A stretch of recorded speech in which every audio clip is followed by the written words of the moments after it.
leave them up, and sometimes people only watch one. So the intro for anyone who's new or is just watching only one of them, or just wants to hear it again, or I have to, say it to myself. These are like RP interviews about the whole concept of RP, not necessarily a specific character or story or anything like that. What I'm looking for is like asking questions to people that I think are great role players, that I think bring something unique and interesting, or have thoughts that are different than mine, so that I can grow myself and stream it, so that there's a reason for me to just ask questions instead of cornering someone and asking them a bunch of stuff.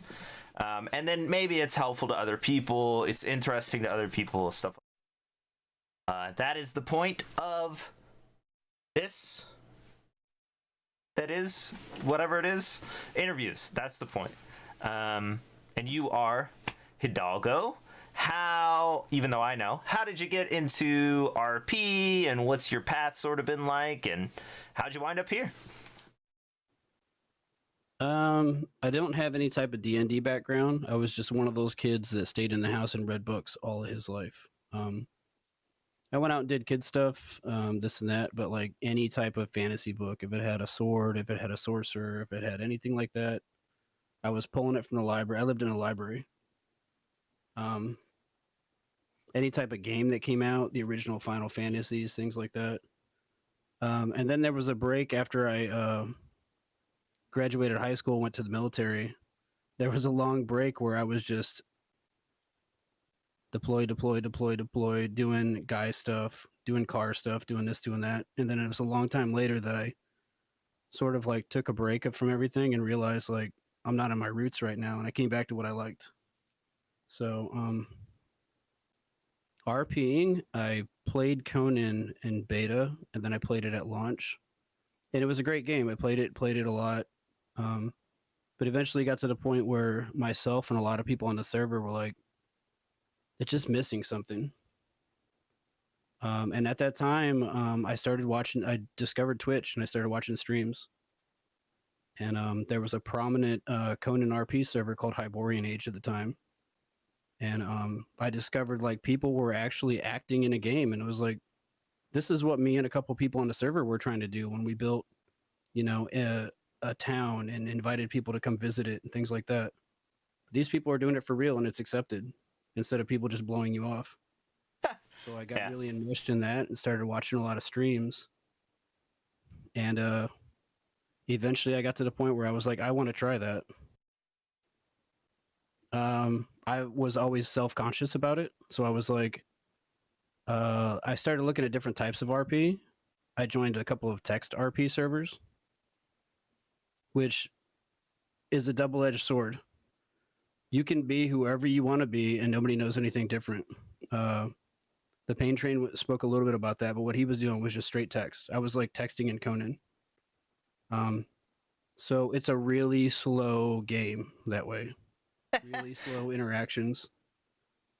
But at the same time, like, I felt like I was able to deliver better by writing it than I could by actually improvising it myself. You can put more thought into it. You can put more flavor into it. And then finally, some of the people I was watching on Hyborian were playing Atlas on, I think, a different server. And I watched them for a while, and I said, I'm going to try this. And I heard about Darkside. And so I signed up for Darkside with a couple of friends, and we jumped in. And I was petrified. Yeah. So we got into Darkside in 2.0. There was 4 or 5 of us. I think 5 of us. We happened to land on the same island as Ewok, IT, and Kelly. Ewok and his shipyard crew were on one end of the island. We were on another. Kelly and IT lived in a little house across the island from us. And I had a name, I had my voice, and I had me as a character. And I ran around and tried to do what I thought was best in the world. And through that, and then through watching more streams, I realized what I was doing wrong, what I could do better. And then I tried it out. 3.0 came around, and I just tried better. So. Yeah. And now we're here. Amazing. Ta-da. So just for the record, I'm very anti-Conan. I think I don't fit sort of the thought and the world and the feel and all that stuff behind Conan, and I have often said I hate Conan very much, and your sandongs don't interest me and all that stuff, but currently it might be okay. I'm willing to admit to you right now. There you go. I think you got a really good exposure from this server. Yeah. Where you really, from the outside looking in, you think that's all it's going to be is sandongs and people swinging axes at each other, and then you get into there's some slow tavern RP, there's some traveling RP, obviously not as much as sailing for 2 hours in Atlas, but you get a good mix in between. It's not all about trying to take somebody's head off all the time. I was surprised. True. Also, there were the stereotypes that I was expecting, and that's totally cool. I mean, you know, I honestly feel like I'm exploring something that you know a ton about, and I think that I didn't give it much thought. You know, you say like, "Oh, I'm from Conan." I don't think about what that means or the flavor that you've come from or any of that stuff, right? I just think, oh yeah, we're in Atlas now. This is the only thing that's important. And it's hard to think about, you know, the backgrounds of players that come to characters. So I will try to be more conscious of that, because now I'm branching out into other games and, you know, exploring and that sort of thing. What do you think the differences are between, if there are any, between Conan RP players and Atlas and Ark or even GTA? I think with a lot of the survival, there's a lot that ties in and ties them together. Some people, I know I've heard you say before, like you're not a big fan of the survival games because of, like, say, the skills and the feats and like building things and crafting or whatever. My favorite part, actually my favorite genre, I think, is the survival games, and just for one reason. Well, for one main reason, because you can build something that identifies and describes your character. Versus if you're like GTA, it never interested me because I didn't want to be, you know, Marvin the mechanic.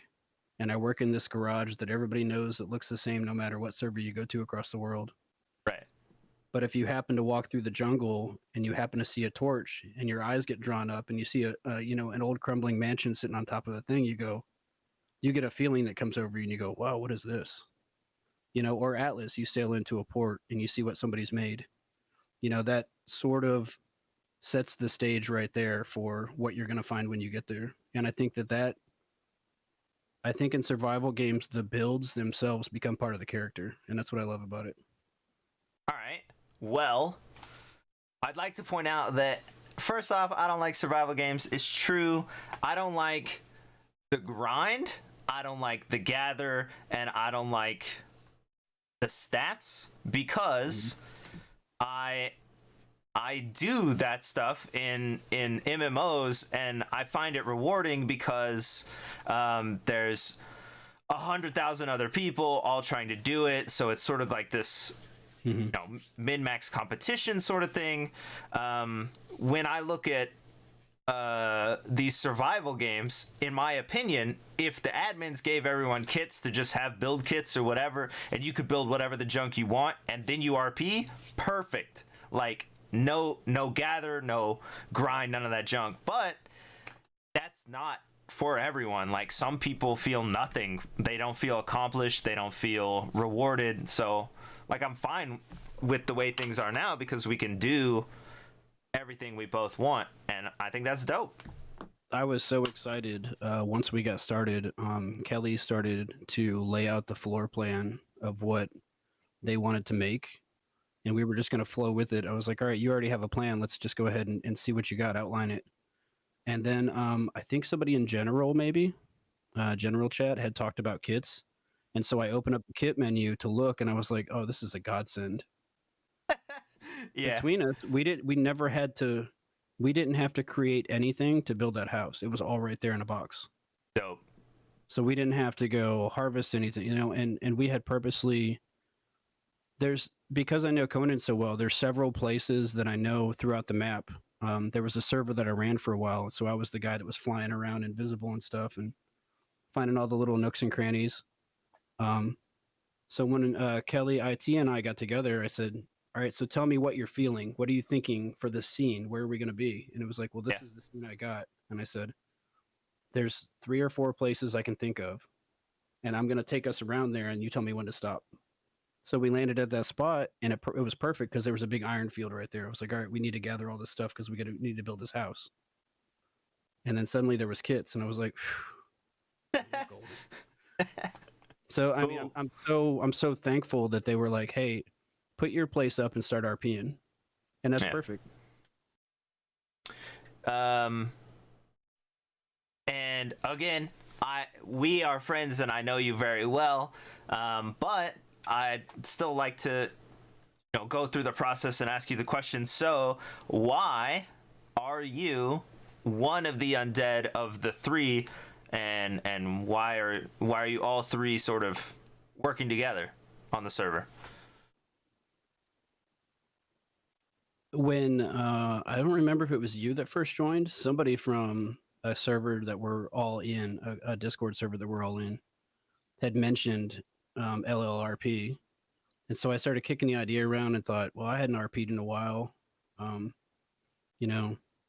Maybe I'll give it a shot. And then I joined the server, and then I'm looking at the welcome channel, and I start seeing familiar name joins, familiar name joins, familiar name joins.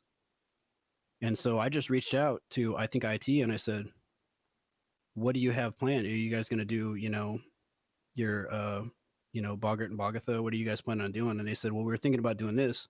Do you want to come with us? And I've got a couple of character ideas that I have sitting in the back. And I was like, well, what is it that you're going to do? And they told me, and I said, okay, this character works for that. I can bring him in and join you. Jameson was a character that I started on GG. And I played for a week and a half, 2 weeks. Never got out of the Freeport. Built a ship in the Freeport. Started RPing with people in the Freeport. I think I ran into Preceptor once, maybe. A couple other people that lived there as residents, and a couple of randoms. And then the server dropped, and I was like, well, okay, so Jameson never got off the ground, but he was a horseman. His last name Withers came from Withers from the horse. He was a horse and carriage guy. He was going to be a horse breeder. He was going to set up in an island somewhere, maybe join a town, maybe not. And so they tied that into the undead. The undead were traveling to the world that we ended up in. We were escaping a war-torn country. We had a little bit of money left, and we said, we got to get out of here. So we, through a shady backdoor deal, found somebody who was willing to make us a potion that was basically like a life insurance policy. If you drink this and something grievous happens to you, you'll be fine. You're going to make it through all right. And so what ended up happening was they made a potion for us. We drank it. We went running through this war-torn area. Something happens. The carriage gets wrecked. I'm the driver. I go flying off. Those 2 get rattled around inside. We all end up dead. And then what happens is we get brought back. Right. And so that ties me in as the horseman, as the carriage guy. Those 2 are bumbling around. And it was perfect because I know Conan well. Yeah. Disclaimer, I don't know anything about AOC. I don't know anything about classes in Indrids. I don't know anything about any of that stuff. But I know the map and I know the basic gameplay. And they were coming into it, with bright eyes and no experience. So I was like, I'll be your caretaker. I will show you how things work and get you through the world unscathed, Right. So that's how he ended up getting pulled into this. I still plan on using him again later as a non-undead or undead, as however it works out. Right. But And you hold on, let me scroll up real quick.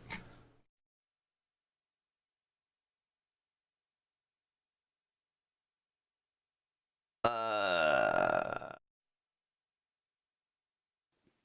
right, I don't see it. And then it added that little thing there too. We talked about it before we got on about like we knew everybody was using the carriages to get around. Right. So we said it's probably best that we don't use carriages because that's a bad idea, right? For our story. And we're like, yeah. And then we started walking everywhere, and we're like, you know what? There's a lot of RP going on in a lot of other places other than where we are. What if we could find a way to get around this carriage thing? So we just started doing really thorough inspections. Kelly and IT started grilling the carriage driver, and giving them the 3rd degree. And then we were like, okay, we feel like it's good enough to use. So we'd spend about 5-10 minutes of RP on the carriage before we get in it. And that made us feel better about bypassing that. Right. And so I couldn't see it, when I scrolled up in our DM. I don't know if you said it in person or not. I don't think you care if I say it, so whatever. It's fine, I think, personally. But anyway, I believe you said, I'm learning a lot about RP. I know Conan, but I think that these two that you're with are great RPers. I think that, and I believe you said that as well, and that you were learning a lot. First off, do you think that's accurate? I do think that's accurate. It's unfortunate when I look back that I was really new and really I guess timid about the RP deal with Darkside 2.0. I was brand new to voice. I was super self-conscious about everything. I happened to meet Kelly and IT by accident because we had a really rotten neighbor that abducted them and brought them over to our place by gunpoint and locked them in our jail cell. And I went along with it. And then it wasn't until like maybe 3.0 or maybe even when we did ARC that I was like, oh, that was you guys. Yeah. I never even knew. I never tied it together. And I feel unfortunate by the fact that if I had known that I knew them that long, we would have been able to build more since then. But you can make up for lost time. But I've really enjoyed the little bit. We happened to link up with them in 3.0 a couple of times. Ewok and that was really nice. But then getting to know them, I never really RP'd with them solid until ARC. And that was when I was like, I want to spend more time with people like this. And are there things you can identify specifically that you might be able to tell other people, like, here's what I learned, here's an amazing tip, or any of that stuff for RP? Just anything? I thought that I was good at RP before I started doing voice. Okay. But I realized that it was a whole different world. Like, I can sit and type something out that's very dramatic, that's very well thought out and everything else. In voice, there's sometimes I open my mouth and I go, bleh, and I say something really stupid.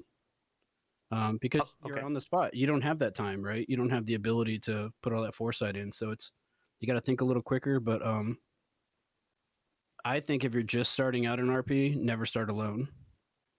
And I'd like to echo a lot of the people that did interviews also. Starting with a group may feel good, even if they're very trusted people, whatever else. But you start leaning back on that whole, a lot of people have said that, and like you said, there's going to be a lot of people repeating the same thing. Don't get involved in all the Discord nonsense, blah, blah, blah, blah, blah. Spending your time talking with people out of character versus in character. Spend your in-character time in character. If you're in the game, you're in character. Don't do anything outside of that. And those are the mistakes that I was making when I was starting off, because I was clinging to that life support, right? One of the faults that I have is I'm not very good at expressing myself, drama, sadness, things like that. There's a lot of previous things with walls up or whatever. So a lot of things, a lot of people take me as callous. or really blunt in discords or whatever, but sometimes I say things and I don't even realize that like maybe I was stepping on somebody. Right. I just didn't. I didn't think. I don't think enough that maybe somebody would feel that. So it's really hard for me to do like a really deeply dramatic character that has deep emotions and everything else. And sometimes I'll try it, but a lot of times I can be a compassionate character, which I did with Bernard a lot. I was always willing to listen to somebody. I would give them advice as much as I could see from where I was, um, things like that. But it's really tough for me to get deeply, deeply, deeply emotionally involved with something to the point where, um, you know, a lot of people it makes it really easy, and I envy them for that.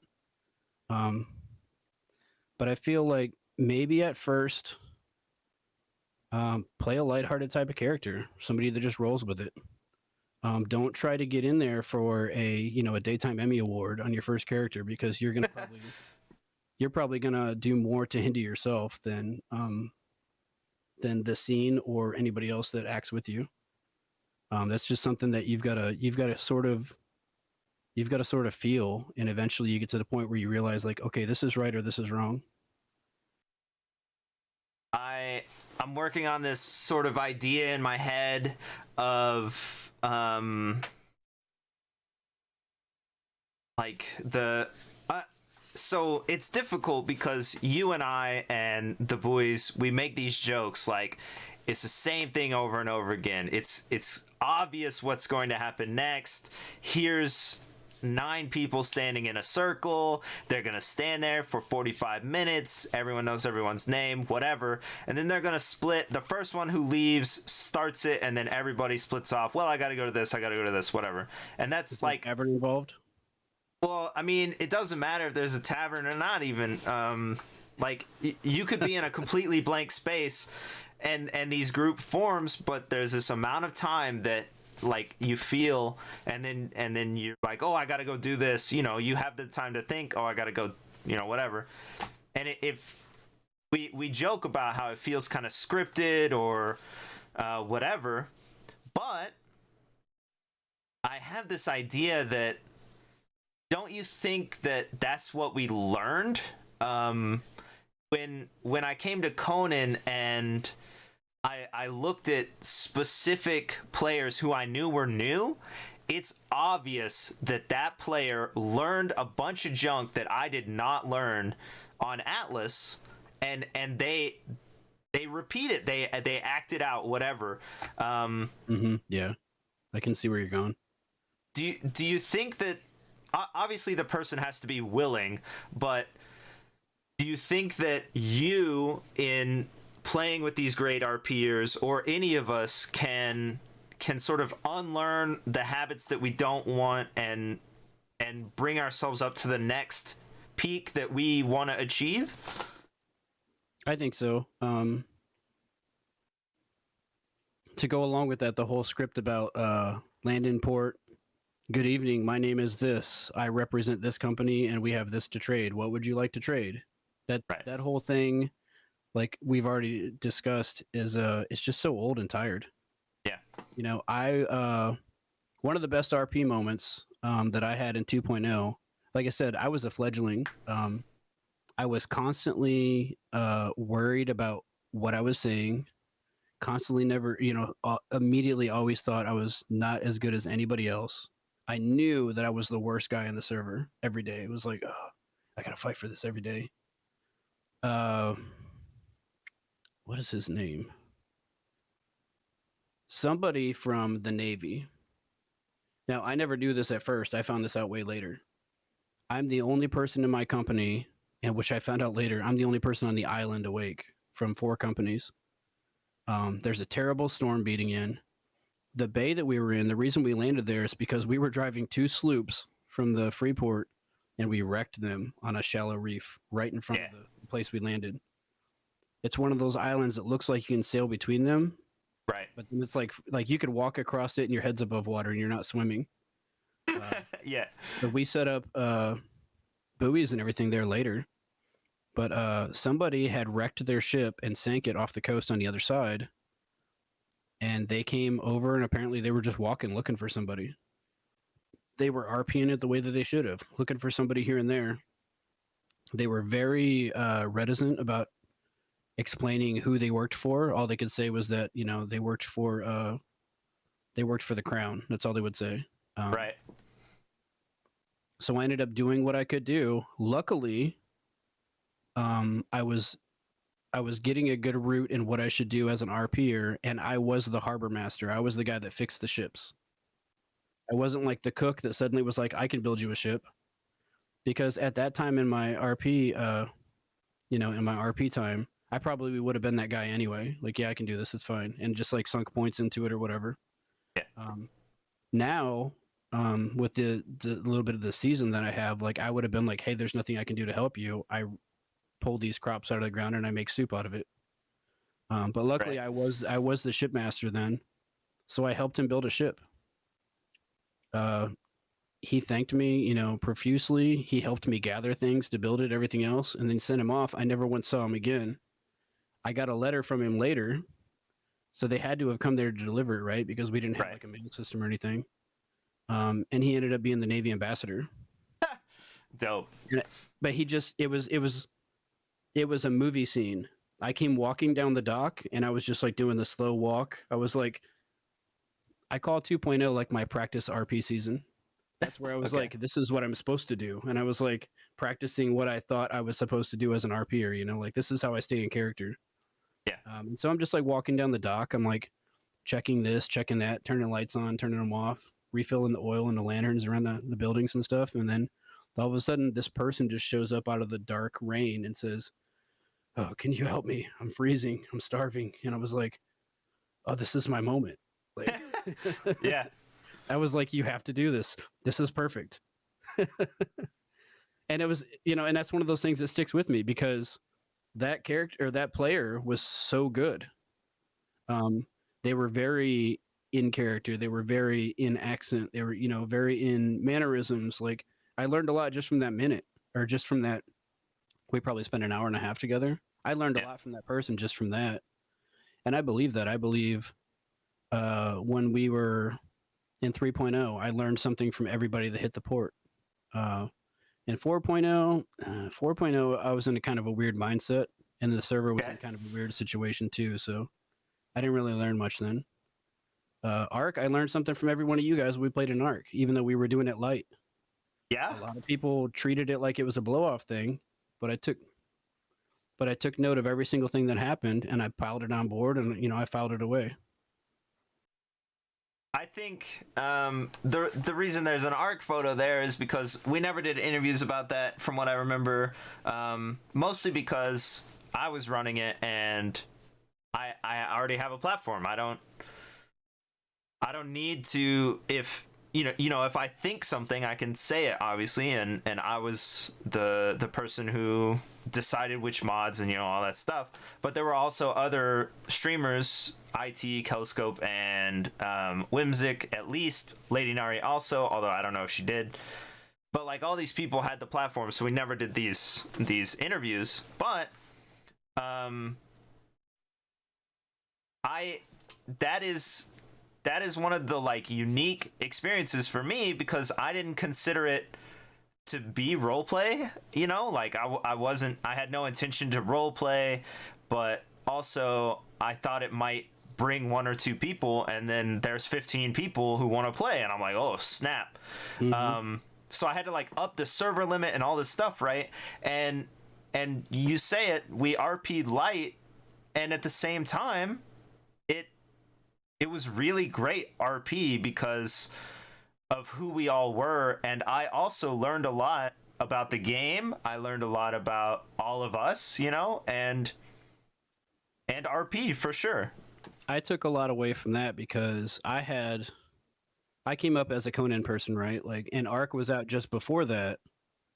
And a lot of people sort of become like a brand, right? Like there's a certain thing that you do all the time, and there's another thing that's kind of the antithesis, right? Like the opposite. Right. So like my time in Arc or in Atlas was people coming in from Arc and then downplaying Conan and talking about how horrible it was because it didn't have these arc characteristics to it. Yeah. And so the whole time I was like, look, man, I'm enjoying this. Get out of here. Get out of here with your arc nonsense. Yeah. If you want that now, then to go, but like, I was like, hey, you know, if you really want to have a herd of dinos and do this and do that, then go play arc. Don't come here and complain about it. Go play it. Right. And so there's a long time, like, it wasn't a personal thing, but I kind of had a bad taste for the game because of that. And I had bought it several years ago because it was like incredibly on sale, right? Like really cheap. But I had never played it. $5 or some junk.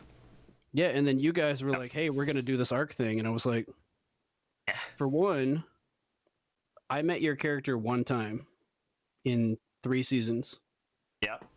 Ewok was going to be there. I spent a whole season with him and like a half of another one. So I knew him pretty well. These other people that I had seen on your stream, had seen on other streams, they started streaming. And I was like, I really want to spend time with these people. I want to, if we're all going to work on RPing together and getting better, why not do it together? These are the kind of people that there's a lot of people who looked at the game from a different perspective than somebody who was like, I need a mythical galleon to destroy everybody. Right. And it was the perfect time to form a microcosm of those same people and focus it. Isn't it so interesting that we think that arc experience being light RP was so unique and dynamic and like a lot of the stuff, I mean, definitely it came from the Dincharans also being very RP yeah, focused. I was gonna say, who comes to a light RP server and creates a language? Like, yeah, I agree, but like, even just that was us, so amazing. You've said many times the disdain you have or the feelings that you've had about the ravens that you bred, how smart they were or whatever, versus colors because you were shooting for colors, right? And here we have this arc server that is basically no rules. There were no rules, you know. A server in the cookie cutter thing, it needs to have a new life rule, and it needs to have a no RDM match rule, and it needs to have all these rules, right? But there aren't any. And in this completely open server, we're all asking you for different colors of birds, and like I bred so many birds because I wanted to get to the point where everybody had a different color bird, and you could tell. Yeah, that's amazing.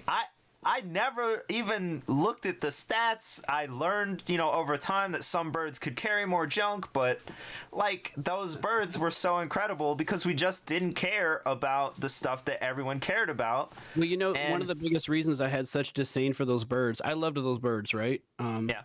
Some of those pictures that I sent you today were just bird focused about Bernard. Yeah. Because and Ewok will tell you, we started that season. 2 original people that were admins on a Conan server. They owned the Conan server that I was admin on. The 3 of us were like, hey, let's go play Atlas. Right. And I grabbed Ewok up and I said, do you want to come with us? And he was like, I'm not doing anything else. Sure. We're like, we're going to play monks in a monastery. We're going to brew a lot of alcohol. And he was like, I'm in. Yeah. 3 or 4 days in, maybe not even that long. Well, first of all, we started in the Freeport. Our captain got sacrificed by Solution on the way from the Freeport to where we first landed. So we were on the server for 30 minutes and we met the Reavers. Yeah, sick. And we were like, this season is gonna be amazing. Yeah. We're like, this kind of RP already? We met Benji and Katie as we were circling islands, and I was like, everybody's out here. This is great. And then we landed on our island. They went to sleep. Maybe woke up 2 other days, and then in real, I don't know them in real life, but I had kept up with them in real life. They were moving. They were physically leaving Texas and going to Colorado. Right. They said, we'll be on as soon as we can. They never came back on. So that whole season was me and Ewok, 2 of us just ghosting each other around that abbey the whole season. Right. So anybody that came there, hey, what do you guys do? You know, we gave them this big spiel about how the holy grain, and we brew it, and you know, we spread our word of you know, of the grain throughout the land, and like, would you like to buy, you know, this and that? And they were like, no, we got this one cook, he makes all of our alcohol. So like, everybody was coming in and they were like, no, we don't want this. So like our entire RP was, we're going to brew this alcohol and spread this word. And everybody's like, we're good. So I'm like, wow, okay, we got to figure something out. And Right. every single day I'm walking and crows are like landing on me. And I was like, hey, you know what min-maxers love? Crows. So I started grabbing crows up that I found that were high level and I started breeding them together. And, you know, Bernard was a chronic drunk. Everywhere he walked, he was drinking all the time. Yeah. Ewok was finding like liquor stashed in all these boxes throughout the Abbey and different buildings and stuff. Yeah. I started breeding crows. And at one point, we had the highest level crows on the server. And I looked and like say we were breeding crows at level 65. So we called them 65 feathers, right? Right. The next down was like level 51. And they were like, we want 500 gold for this. And I was like, we'll give ours for 250 and a free case of booze. Right. So we could not keep our docks clear. People kept slamming the docks like, oh, we want a crow, we want a crow, we want a crow. Hey, we created RP. Right. Come I see us. mean, yeah. So I know you think this already, and everyone sort of echoes it all the time. The play the character how you want, right? Play your character, whatever makes you happy. And here we have this example of you creating a character that you think is fleshed out at least enough. The space is great, and all of that stuff, and it doesn't work for the way people play. It doesn't satisfy something that they've learned for some reason. Are there any ways that we can show people that, like, you know, sure, you want a crow to make the best stat gear, but shouldn't you also value this random abbey that's got some weird religion and there's two odd fellows just walking around in it? Like, how do we teach them to unlearn? From what people want out of it. I mean, some people, they've got, I think the big thing with Atlas is so many people have everything they need and want on their own island already in their company. There's a guy that builds ships. There's somebody that does cannons and guns. There's somebody that does the cooking. There's somebody that does everything. They don't actually need to leave the island to do anything. They do it to gather more things to bring back to those people, in the most part, or to go to ladies' night. True. But we also suggest that. We also promote that group dynamic. So yeah, it's true. How can we promote, you know, bringing together all sorts of random characters who have one speciality, and you know, giving RP to each other, but we also promote not having everything. It's so difficult. It really is, because you can't have one without the other, really. Right. Or rather, if you have one, you can't have the other, because the other. Right. Yeah. Somebody's going to go unheard, you know? Personally, my favorite, I prefer when a ship pulls into dock and I see something coming in, and there's one or two or say three. It doesn't matter about the number, right? But I guess what matters is the originality and the eccentricity. I want to see a ship come in that looks like it's about to fall apart, and somebody gets off and somebody's slapping somebody else down the dock and they're talking about a stupid, you know, you should have done this, should have done that. It's a dysfunctional crew. Yeah. They're wandering around. They have a lot of character to them instead of like a full crew of 6 efficient people that are like, get on this island, get what we need, and get out of here fast. Right. Every single time, like. Well, you not just Atlas, but also Conan, also Arc. Do you think it would be valuable to have these companies not specialize in everything? For example, you can make weapons for your people, and you can make weapons for your dinosaurs, but you can't make building pieces, which severely would limit you. So you have to go and like meet up with someone else or trade with the locals, or, you know, something like that. Or I think well, groups are always going to be groups, right? Like we all know that there's some people, like, I've moved around, you've moved around, a lot of people have moved around, but there's some core groups that have never moved around. Like there's certain people that when they join the server, the same 5 people are joining the server with them, and they're going to do maybe not the same thing. Maybe they're going to shift True. roles around, but they love that crew together, and there's a lot of trust and a lot of faith and stuff to be done in that crew, so they feel really comfortable doing that. But I don't really think you can't really say like, hey, you 10 people are not going to be able to grow food. I think the only way to really do things is to form up groups where like this entire company is cannon makers or whatever. But I don't know. It's really difficult to do. And I certainly don't want to task the admins with anything like that. And I don't want anybody's RP to be hindered like that, because the rules should be basic guidelines. They shouldn't be like read number 1 and then go to number 2, read number 3 and then go to number 4. They should be basic guidelines that say, hey, this is what your character should do, right? So just do it. But I mean, some people, there's way too many people on Darkside for the first thing, right? Like there was Right. almost 4,000 people last season. Correct. That's craziness. I think one of the things that really blew my mind about Atlas as well is because I came from Conan. For a long time, you never saw a server over like 40 people, or sometimes around 50 or 55. So going to Atlas and seeing that there's thousands of people, Right. that's a totally different undertaking for an admin team, for everything else. Yeah. That's Yeah, I was explaining Darkside to someone who I think is a great RPer, and I was like, hey, Darkside's probably going to open eventually. Would you be willing to try a new game? And they were like, oh, I don't know. And I was like, well, there's plenty of people, if you do decide.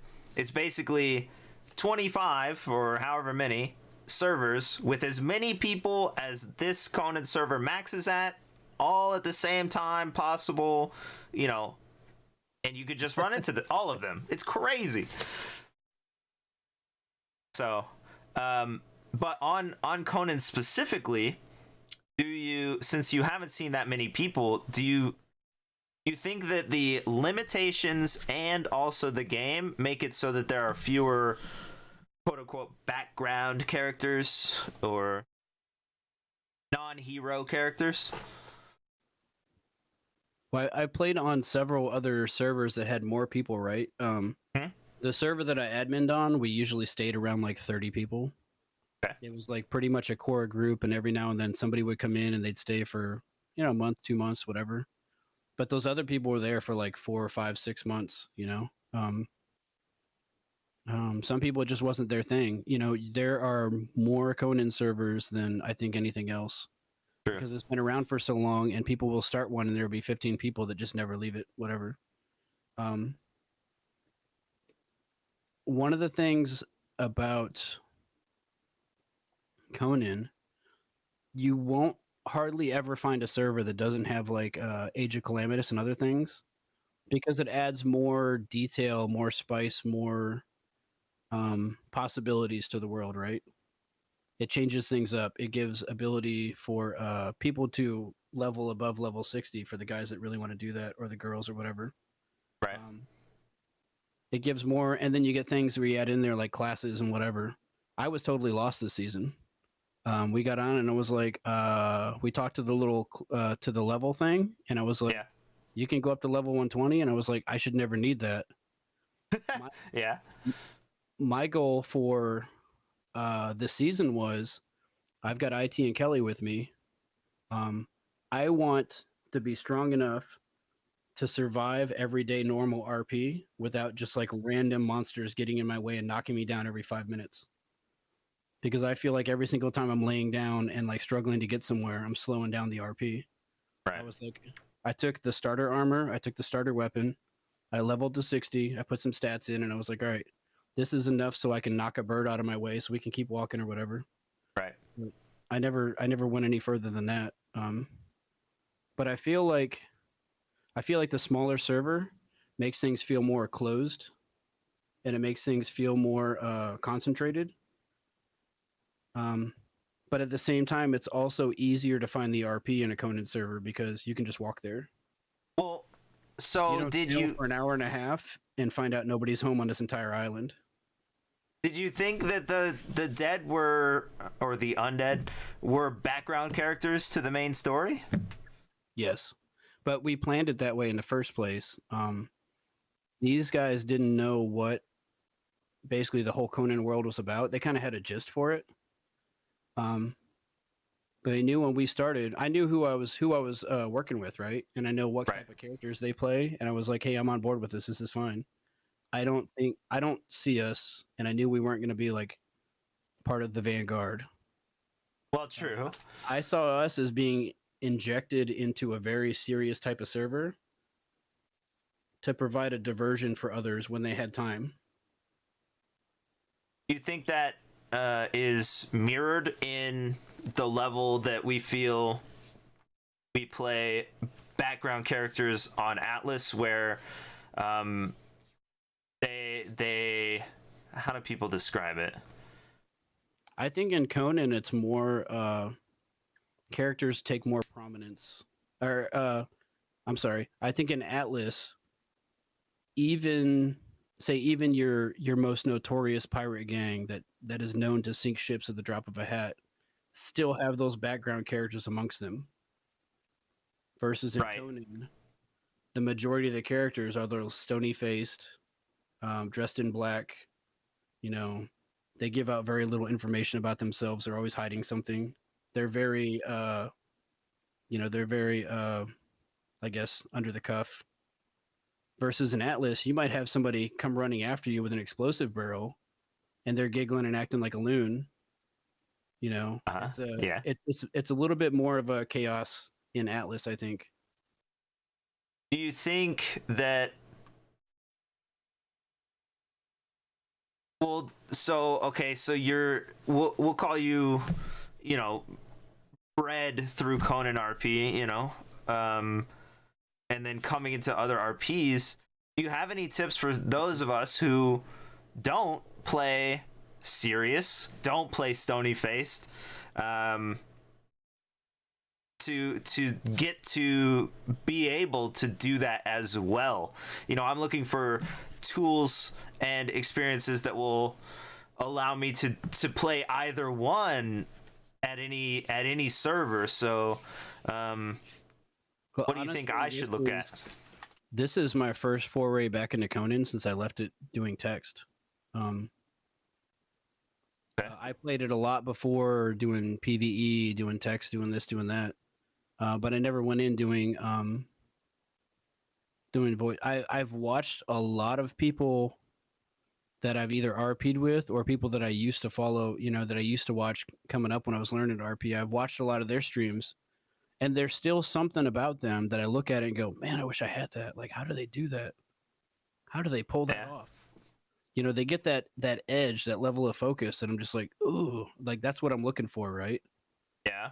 I'm looking for that, like, I don't want to say in the moment because we all get sort of drawn into our characters, as we should, but they just get that, like some of these people, I know who they are in real life, and I'm just like, I don't even recognize you right now. How'd you do that? Yeah. That's so good. Yeah. And I really admire that about it. And I saw some really good streams. I saw some really good characters portrayed out of Atlas, but I haven't seen near as much as I've seen out of a Conan setting. I think it's just the setting. You've got, the calamity going on. You've got the sand dunes and the rough survival life, and you've got magic circles everywhere and people with mystical powers. And I think that just itself creates that environment versus like Atlas. You start, talking about I'm going to cast a spell at you, somebody's liable to shoot you with a blunderbuss and sail off. Yeah, true. And I think you were in chat when I talked to Gob, but I can't remember. There was a time when Gob was involved in a ritual as a shaman in Atlas, and the players around him had played Conan, and the two blended. It was incredible. Yeah, and they will tend to give more feedback because that's exactly the type of scene that you come to be used to seeing in a Conan. People are very shamanistic, and very like pulling from dark spirits of the earth or the other world or whatever. Yeah. Where I guess Atlas is more of a free spirited kind of wind in your sails. There's a lot of dark characters I've seen in Atlas, both I've interacted with and I've watched. But I just feel like just the doom and gloom. It it doesn't get any more dark than either being in the highlands or being in the jungle at night, right? Without a story. Right. Yeah. I had noticed. Yeah. Thank you. Flashbacks. Oh man. Hey, I'll tell you what. I agreed to this whole gig as undead before even like looking things over. It wasn't like a contract. Like IT and Kelly were like, "Hey, do you want to come?" And I was like, "Of course I do. I love you guys." Right. And then I started looking over the racial benefits or whatever, and I was like, "Bro, this is going to be so easy. We never had to eat. We never had to drink. We could breathe underwater. Yeah. We had infinite encumbrance. We could carry anything we wanted." And it was like, this is the lazy way to play. This is perfect. Yeah. Yeah. Well, like if I went AFK, there's so many times I was terrified to go AFK before playing Conan, like sit in a chair or whatever. Yeah. Because I would come running back from getting a drink or whatever I was doing, scared to death that I had starved to death while I sat there. I'll tell you, Jameson, never. Human was not the way. I gotta say. I'm glad I experienced it. And the night vision, perfect. Yeah, it was not the way. And I'm probably gonna play another human now that I know, but it was not the way. I get it. Just watching everyone around me be amazing, just in the abilities that their base character had, I was like, oh dang, I want to be all of you. It's so cool. But I'll have to say the crown on the entire LLRP server was Kelly and IT coming up with the plan. Like, they said we're gonna be undead, and I was like, okay, we could work this. And then they came up with, but we're not really undead. Like, there's no brains. Yeah. They said we're gonna be walking taxidermy. We're stuffed. Yeah. There was an accident. We figured out this is what we have to do to get by because everything inside has decomposed and there's nothing there to hold you together anymore. So now you need to like fill that void. And we're going to run a place where we can explain to people this is what you're going to have to deal with later. And I was like, God, I'm so glad I signed up for this. Yeah, what a wonderful concept, right? What a beautiful like full scenario that's thought out. They're so good. I mean, and that's why as soon as they were like, "Hey, do you want to come with us?" Yes, of course. And do you feel like it was successful?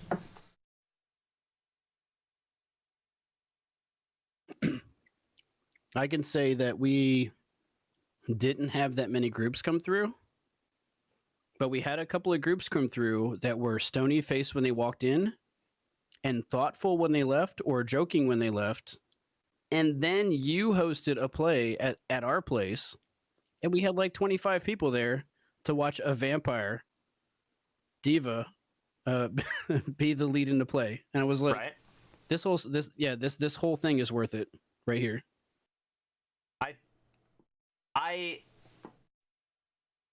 I think that the nature of the heroes in Conan didn't lend itself to the idea, simply because none of them expect to die.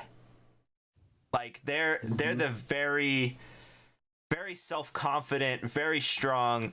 I don't need to consider this. And I went through the tour a couple times and I was like, cool, that's awesome. But no one else, like, it didn't really seem to like fully click with people. And at first I thought, oh, these players don't care. You know what I mean? But then, the more I thought about it, I was like, maybe it's just because these characters don't intend to die. They don't need to think about what comes after. It's a cool scenario, but there's maybe it doesn't work, and there's also no point to go through the thing again. That's true, but Yeah, and from what I knew of Conan before, where everybody was like, you know, every single individual character was like, I'm the baddest person, you know, I'm the one that's going to drive back the Scourge individually, you know, this and that. right. That's why people would come in, and I was like, oh god, there's 8 people here. I didn't expect 8 people to be here. This is awesome. Right. And then the next time it was like Barry brought more people. I was like, Hart is still doing events. Look at this. Yeah, I want. I like events. First off, I like events. I like to challenge myself to do things that people don't expect and don't believe can occur, you know, and shock people with it, because I think it's fun. And that's very much who I am in real life. The surprise and the shock of, you know, the chaos that's in me and all that junk, right? But it was also because I knew that y'all were great RPers, and once I had just a little hook, I was like, cool. If I need something, because I'm constantly like, what can I provide or whatever, which maybe I shouldn't, but what can I provide? You know, the Dead House is a great place to go, because then I can give it away and I don't have to do it. You know, it's not me running the event, it's someone else. Whew. Whew. Yeah, and it was perfect that Barry came. First of all, the whole thing about I went AFK. Sitting Yeah. by the compost bin, and I was like, all right, he's gonna be here at 7, so I have the dogs outside, I'm feeding them dinner, everything else, and I have your stream up on my phone, and I'm like, I got it sitting with me like on a countertop or whatever across the room. Yeah. And I hear the, and I was like, he's here already, oh god. And then I hear, hey, there's somebody in the bushes over here. I'm like, no. Yeah, it was good. We found a dead body in a ditch. That was beautiful. And then from that point on, every single time, well, you always got to check over here. I was like, damn it, Hart. Yeah. Yeah. And But yeah, just bringing people in there, and yeah, just I know that you love the events and things. Bringing people through there and watching people get thoughtful and seeing things, seeing people like taking, like Nala's always taking notes. Twig was asking questions, but also getting timid and scared about things. Right. But then also being brave. Several other people having comments. Was that Bjorn that was like, hey, can you fit 12 people in this coffin? 'Cause I need 12 people Yeah. with me. Yeah. And I was like, this is what we're here for. We want to take all these frontline soldiers off the battle and give them something to be distracted for a while. And give them, we want to bring some of us in here and go, hey, it's not always bad. You can take some downtime. And that's what we're here for. We are an entertainment diversion. And yeah, there's not a lot of repeat value in it, but hey, sometimes you just need to come through it once just to go, man, I remember that. That was cool. Yeah, I've gotten stuck in the idea of doing, you know, like, I'm an example. I can prove to people in Atlas that whatever you're doing, you don't need to do in order to RP. And so when I came to Conan, because we had made so many jokes and I've had such a, you know, like sort of a negative idea about the environment, I was like, I'm gonna prove this again. And I was trying to prove an example, I feel like, and y'all were also along with that example, but I will admit that I probably went too far, and I've admitted that, you know, multiple times, and the next go around I'm gonna improve. But I think that we all are examples. You kind of like let us know, like, hey, this is what I'm about to do, and I said, that sounds great, but at the same time, like, knowing what the situation's usually like, I said, this is going to be a real short burn, like, yeah, yeah, and the fact that you were able to make, you know, micro changes or whatever, and then steer out of that and keep that trajectory, I was like, there we go, this is right, like, because I thought you'd be like, all right, so this is done, it's over with, and then you would bring another character in and be like, this is the one I'm going to play. But little things like Barry bringing all the stuff to the house and going, here's all the stuff. I think it was like Kelly or IT, because we are good enough amongst the three of us to like not use meta in the game. If we share information that's like, hey, I just saw this and it's really funny. Yeah. I'll find myself logging in, and somebody may end up running into the person that they talked about, and they'd be like, hey, Right. this person did this yesterday, and I'll Right. talk to them, and I feel like I'm good enough, and you know, I won't go, hey, what did you do yesterday, or you know, whatever. Yeah. Barry bringing all that stuff, and I was like, Barry just loaded this box with a mess of stuff, and they said, yeah, he just had to pick his house up because of the impending thing, so he just brought us everything from his house. And because, and this is a little bit of part that I did inject myself into a little bit of meta. You brought all that stuff over. I got an early release from work one day, and I sat down and I was like, all right, so the play is going to be sometime this weekend. I need to find a place for it. Right. So I just went down and built a platform. I was like, I think this would be good because you can do it on the beach. People can stand up here. And then I took everything you had given me and made a bunch more stuff. And I was like, I need to set this up like Barry did it. I was like, Yeah. I need to give him the homage to set this up just like him, because this is what I'm giving back to him, because he brought all this stuff here and he brought all this RP to us. So Right. I'm gonna do him this solid. This is my reach around. I'm gonna say, hey, this is a place like you would make. And I was like, I hope he likes it. So when you came later, and I was like, did you see the platform? You know, did you see the platform down there? It looks like somebody. It was like, I sure you did it. And you're like, what? And you went down there, and I was like watching you, like, what's he gonna say? Is he gonna like it? Yeah, that was so well done. I was like, I feel like this is chaotic enough, and it also had like, luckily I did it, and then it got dark, and I was like, oh, that glowing mushroom is in the wrong place, so I moved it under the table so nobody stepped on it, but it still gave light, you know, things like that.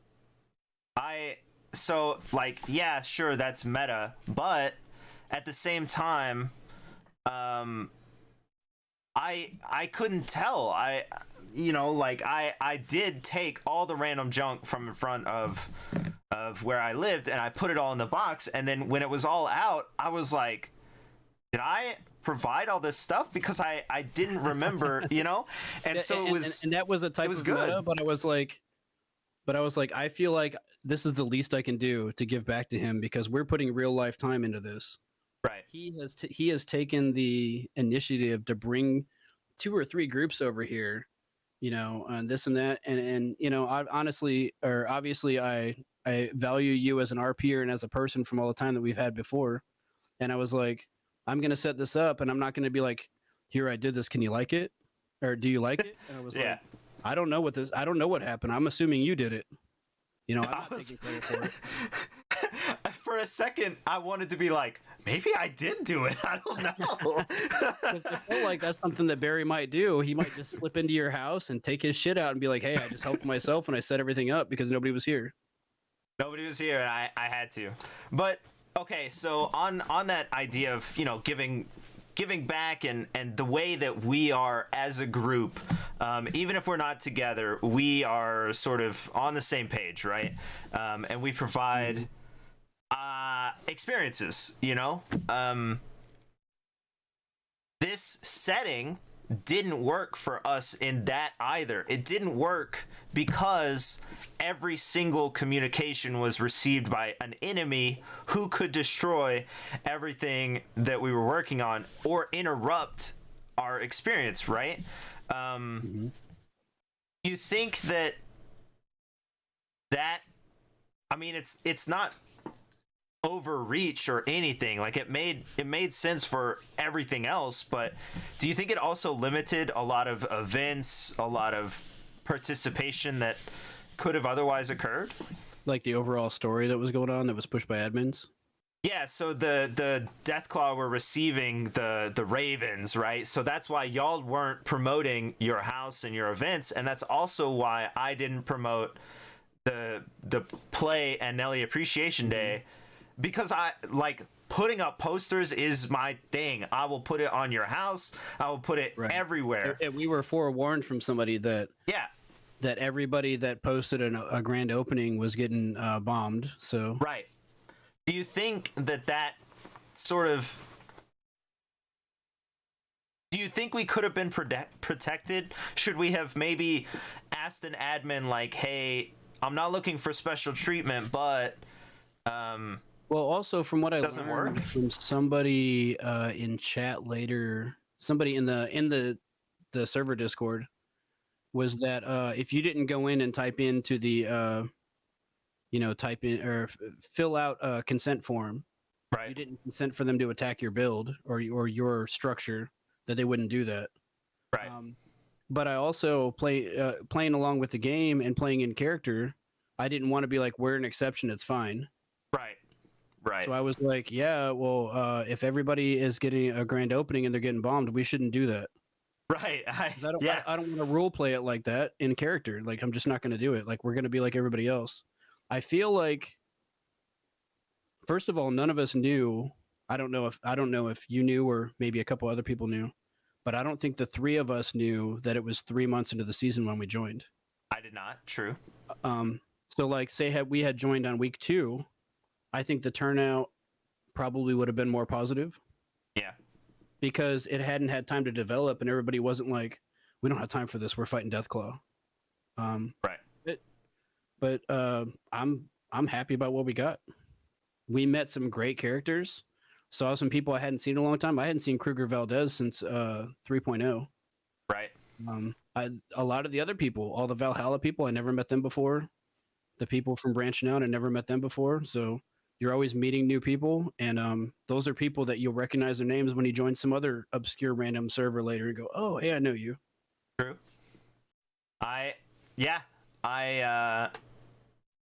So the way I'm pretty sure it worked out, but I'm not 100%, is that I saw Roscoe and Lady Nari both stream this server once or twice, right? Well, I mean, Roscoe never does anything once or twice, but I happened to see it and I was like, I'm not doing anything, and nobody's watching whatever I'm doing anyway, so I'll go mess around maybe.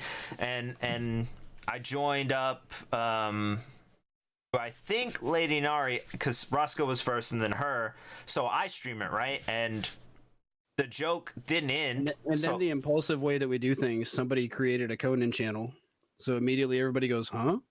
Right, exactly. Yeah, so then I'm streaming it multiple days in a row, right? And I'm sick, so I have more time, so it's like there, right?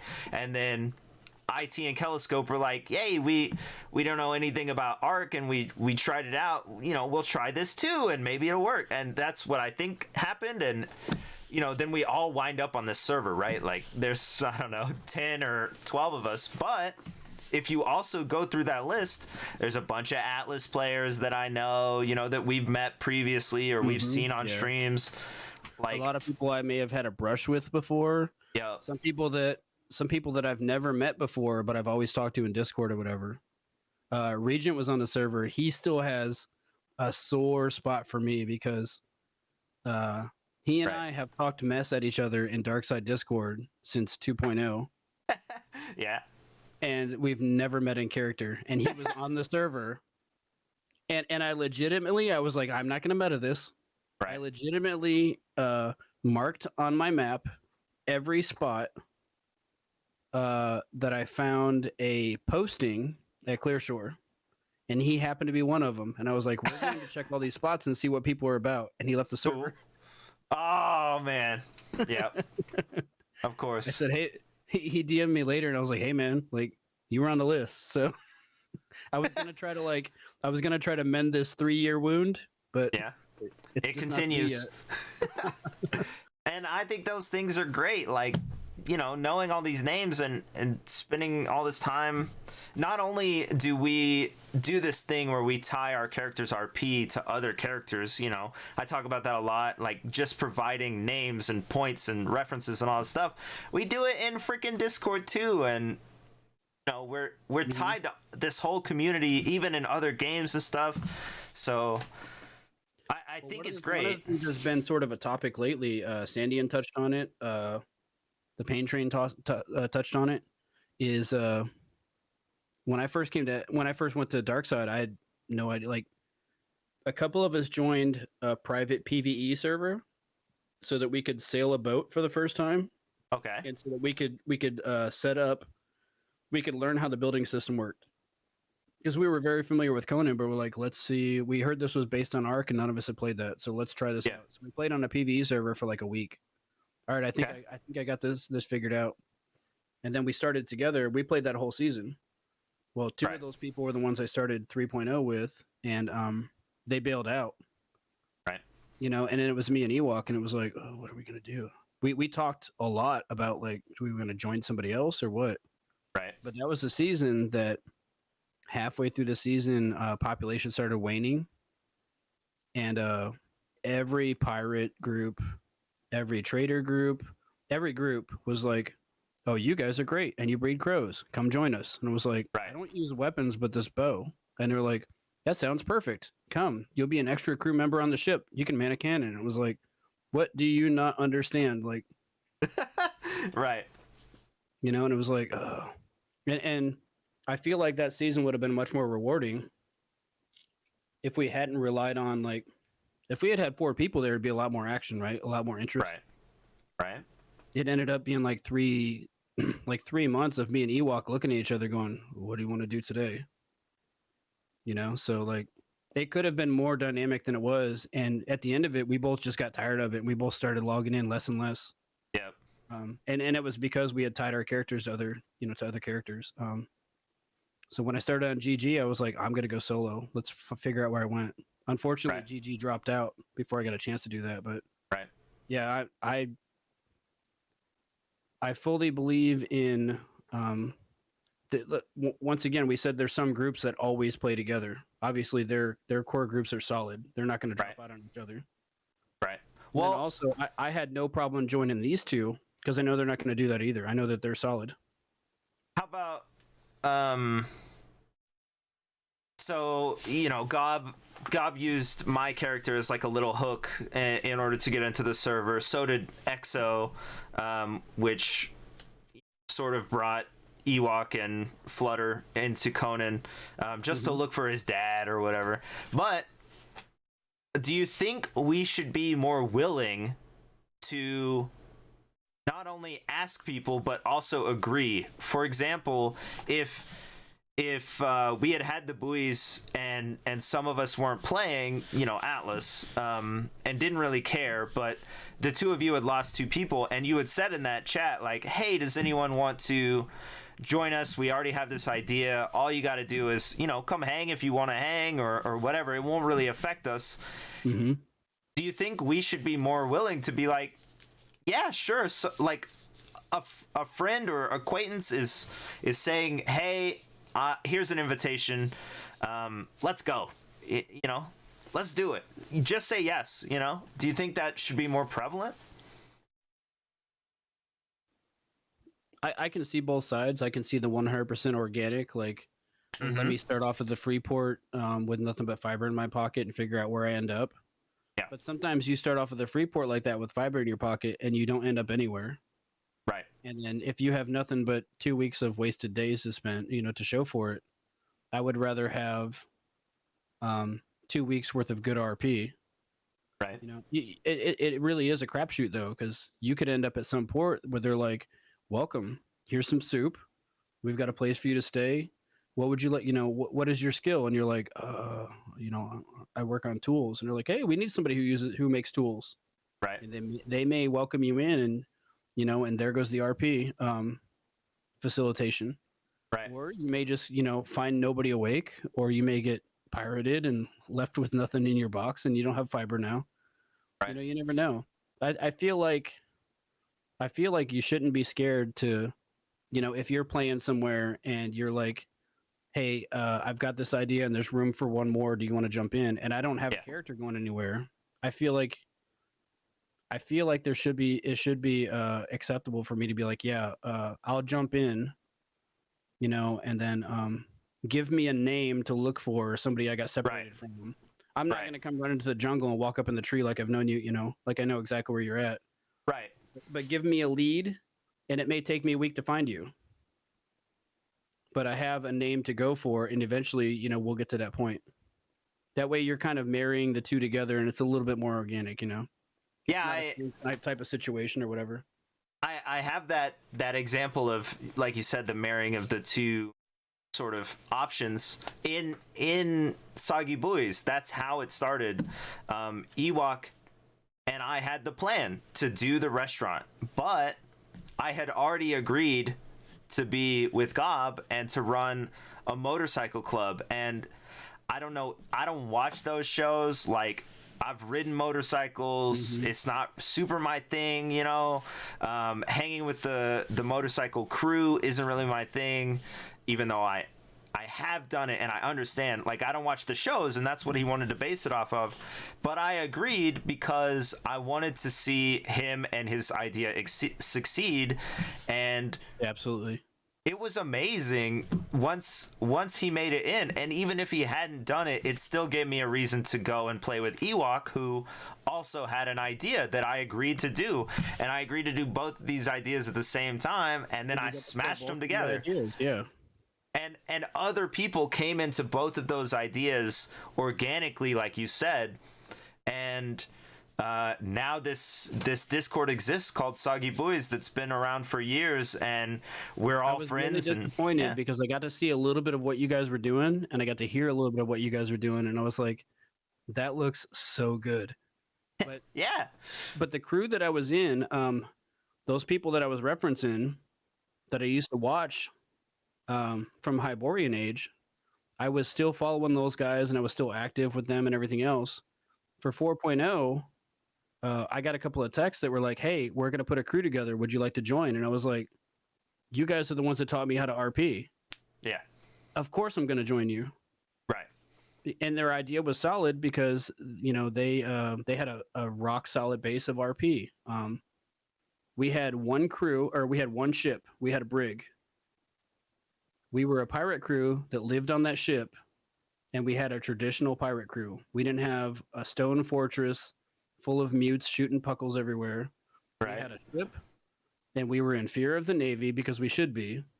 And we moved that ship. We had agreements with different companies, and we moved that ship from island to island, depending on the day, so that we were never found at our home base. And they were solid. That was the only company I've been in that was large. And I can tell you, there's some days we had 18 people on that brig active Sick. while we were RPing, like while we were at sea. That's a lot.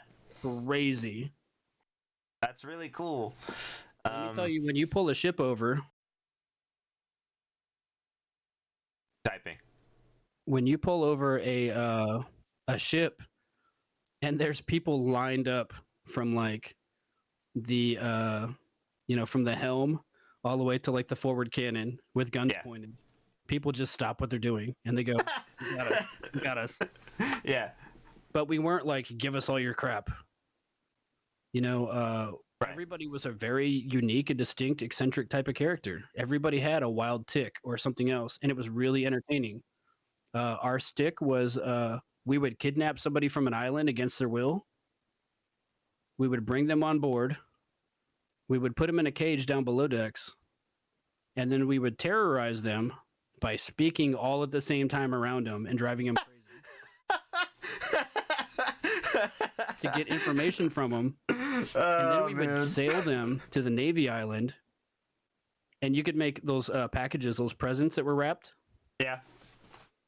We made a present that had a letter in it addressed to the admiral with a cannonball and put it in a present and gave it to that person. And then we kicked them off the ship as we passed the Navy island. We said, "Give this to the admiral." Nice. What an interesting form of torture, like. Yeah. It was totally scripted. It was a Trenchmouth, who I love, and I still love him to this day. That's amazing. He would be like, "All right, Dregs, at the count of 3, I want everybody to tell this young man about the town of their birth." 3, 2, 1, and we're like, "I was hailed in Portsmouth," and then blah blah blah, blah, and he's like, I give up. That's cool. That's a great example that I think we should provide. And we talk about, it's boring and it's the script of doing the same things and all that stuff, but here we are giving all these examples of things where we didn't do it. And I try to, if someone says, "Do you want to play game blank?" I want to be a person who says yes, like all the time. But obviously I don't, or whatever. But I do think that we would wind up in more flavorful, more unique experiences if we did say yes to these crazy things that we see, like the postings in Discord for 6 people in a company, and here's the idea. Like normally that would turn me away. I don't want to fit into whatever your idea is because I'm chaotic. But what if I said yes? And what if I did join? I'm in RP, so it could be an experience that you remember, for as long as you RP. You never know. Exactly. Yeah, I think that I should say yes to more of those things, and hopefully I will in the future. Yeah. But as full disclaimer, I just have to say this picture of Joe up there. You guys had said you had said we're gonna do this arc thing, and I was like, I don't even know. Yeah. I got into the birds and then into the wolves so much in Atlas because I never played arc, and I was like, what's this breeding thing all about? Right. And then I was like, well, arc can't be half bad because I've already done the breeding thing, and that's what everybody's crazy about in arc. So I was like, it's a survival game. It looks interesting. Let me try it out. I wasn't keen before I played the game about like the whole tech thing. Yeah. But you're like, let's do this. And I was like, all right, Starfleet, who could I be? Who could I be? And I was like, what's the most useless thing I can think of? And I was like, I'm the night shift security guy in the loading dock. That's what it is. I'm in the loading bay. And honestly, Joe, I had watched you play Boxster for so long, and then watched you play Pierre. And this is my meta coming into play. You were going on so long about like, I'm always a leash character, I'm never providing anything. And I was like, what's the most helpless character I can make that forces Heart to be in a leadership role? Yeah, and not only that, but when I was like, hey, come play, whatever, I admitted I'm gonna play the game, right? So I played the game, and all these people who joined are like, well, I just push a button. That's all I do. Or I just unload things and load things. I'm like, are you serious? In great detail about exactly how he pushes the button. all of these people who are joining, like pushing me into this role, and like I had led Soggy Boys. I led I didn't lead Cornucopia, but I led Boxster in a way that I felt like I was in control all the time. And then I was in this leadership role, but I also was playing and no one else was. And I was like, this is a perfect like turn, it's the perfect turn in which everyone else is sort of leeching, even though like Ewok couldn't help it. And I could tell that many people couldn't help but play because they wanted to learn and all that stuff. But you're right, it was perfect because I did learn the game. I had to ask all of you questions, and I gathered we things. We all came in there as some useless part of a broken organization. That I had to force going work. Like, I work engineering. I know how this works. Until Ewok came in as Mr. Man. Call him for a good time. But like. Everybody came in there, and like anytime I had some small problem, Captain, I was like, how can I be a ridiculous meme character? And I was like, I'm gonna make a really, but because I got into, I just have this thing where like I want to try to feel the game out before I jump into it. Like I started in SP. I was like, how can I make a character? All the character things look like little brutes and everything else, and I was like, I'm just gonna be a little weightlifting guy. That's kind of dumb and maybe has a lisp and doesn't, and isn't really reliable. Right. And he was always in the wrong place. Everybody was always waiting on him. Yeah. Well, we learned, okay? We all learned. Thank you. I appreciated it. And the Dinshara, good grief. Those guys were good. Yeah, the funny thing was that I was like, hey, I'm gonna learn this game and junk, and then I had to organize all these sort of useless characters into building up stuff so that we could play the game, and freaking the Din Charns are clearly just standing on the other side going, look at these idiots bumble and fumble around. and we're still using spears, and these guys have like shiny metal objects already, and they're still talking in some guttural language that we don't understand. And we're like, what in the world? Yeah. Meanwhile, we're shooting flares to celebrate IT's birthday. Yeah, man. What a great blend. And again, there was no expectations for any of that stuff, no rules, and I don't think it could work in a larger community. I don't think if we had 40 people, I don't think so either. Because it would have worked. We had a compact and a very trusting group. Everybody there knew that nobody was like, oh, you never know what Itro is going to do. He's a wild card. But, right?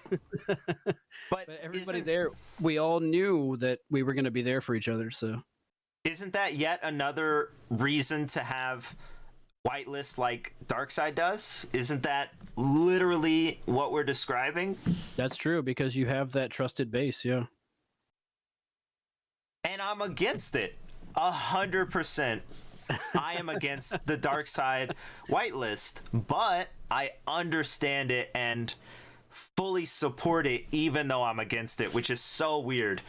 And that's why I always defend it when somebody comes in to DSRP or whatever and they go, this doesn't make any sense. Why are there 4 grids that are unused? And I said, look, if you had seen 2.0 when Blackwake was living in whitelist and Golden Rose was living in whitelist, and the stuff that Brad Wodo and Ven and them were doing, that's why you have whitelist. Right. Because you can have controlled scenes where people are living out their, you know, their dramatic and their very story based RP without just going, how many guns can we put on this thing? It's not about that. Right. So they have that, I guess, protective enclave where they can come out and they can experience, you know, random RP with people, but then they can also always go back and go, okay, now let's progress our story. Yeah, I feel both ways about it. I think about it every time someone says the word whitelist. I'm like, frickin' the word whitelist. Ugh, dang it. But I don't know. Otter, that stretched otter, good grief. And then we created the meme about how many taverns can we possibly make on the island. I almost sent you a picture that I took in front of the dive shop with all of my scuba gear on. It was such a joke on RP and stuff. You know, it was such a joke about all the complaints that we have, and then it was RP, and you know, it was a beautiful blend of things. I wish I had saved all the stuff, but you know, whatever. Well, I really enjoyed all the RP that came out of it. That's foremost, right? Right. But also, what I really enjoyed was, I mean, this sounds condescending or this sounds, you know, gratuitous or whatever, but I enjoyed watching your growth as a player because you delved into the game mechanics and you learned the way certain things work and go, okay, I understand this now. Right.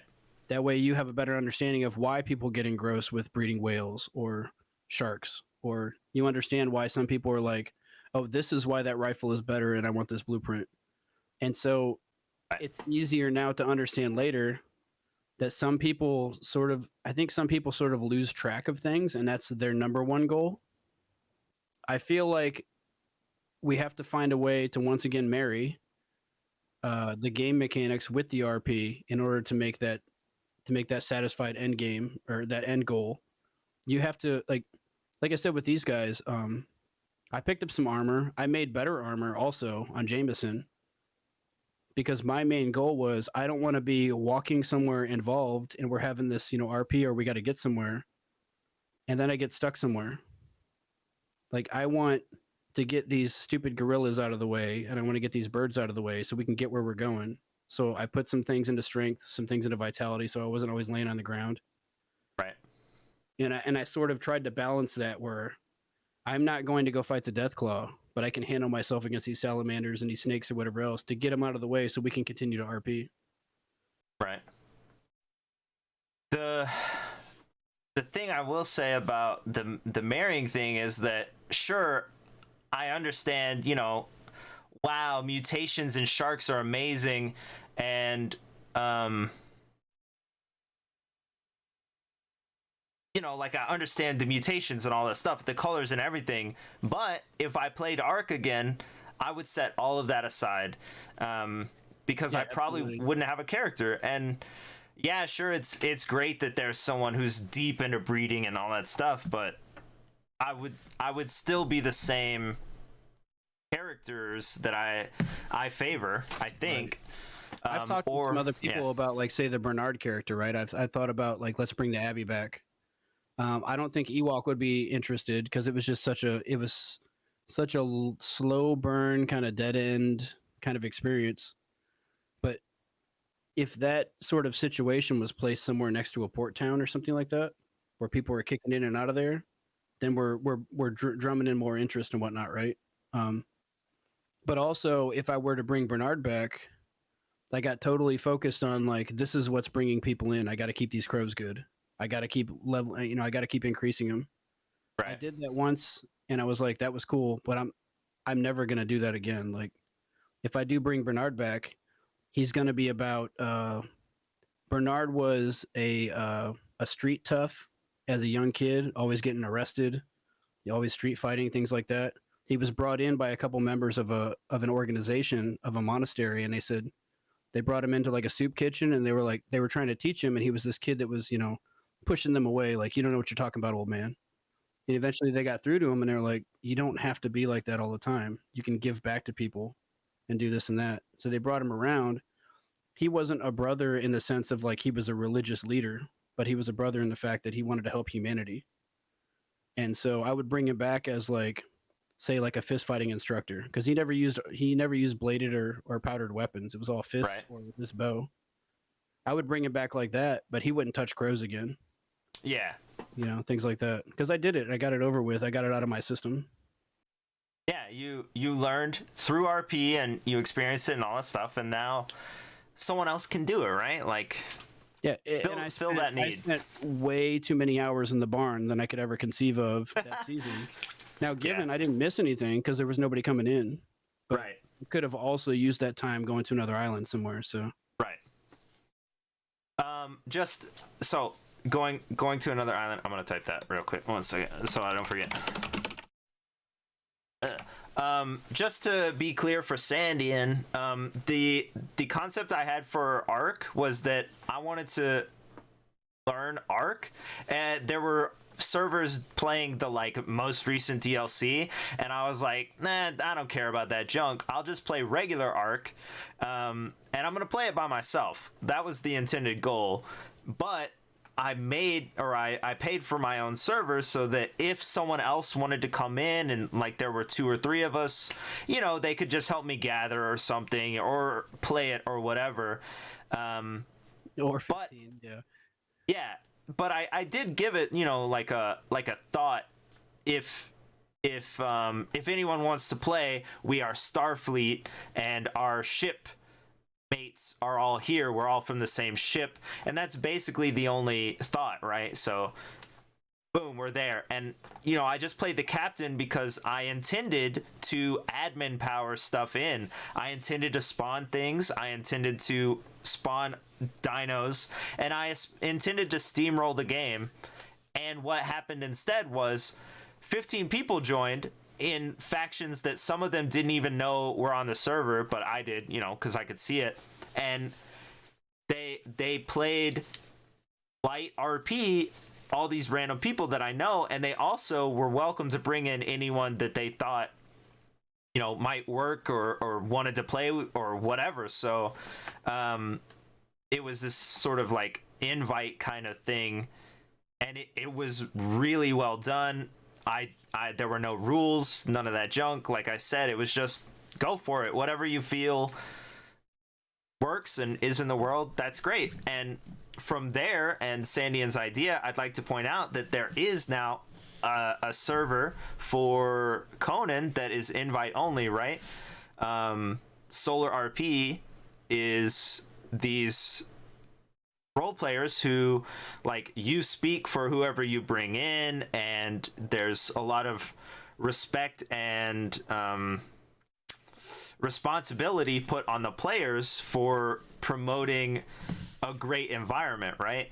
And I have not played on it. I was invited and I have not played, but I can tell you that those people just existing next to each other is probably the best RP that you can get from, like, consistently. And would you agree? Yeah, I've been on just a little bit more than IT and Kelly. Sometimes I get a little bit earlier chance in the day, so I'm sort of doing the behind the scenes things. I'm turning things into steel. I'm turning steel into other things and doing this and Right. that. So that when they come on, it's like, all right, so what are we gonna go do? Here, I got a new weapon for you. Go try this out. Um, Today, they were waiting on me. I got in just a little bit late, and just today we went and met. We wandered around, and we met 5 people today. 4 of which they had never met before. Okay. And it was just a great RP day. Like, Yeah. we learned some things. I found somebody. I found somebody that my character had been looking for, because Leslie's character had told me to look for him and report back to him. I reported back to him. We got the reward. We moved on. We met a bunch of other people. Like, it was a great day. I agree that, Sandy wouldn't be invited because he doesn't know us, and I feel that loss, right? Like, oh, here's a character and a player that doesn't get to interact, and that sucks. And that's literally what whitelist is, right? You apply to a specific thing, and someone accepts you, and if they decline you, then you're out and you can't be in it.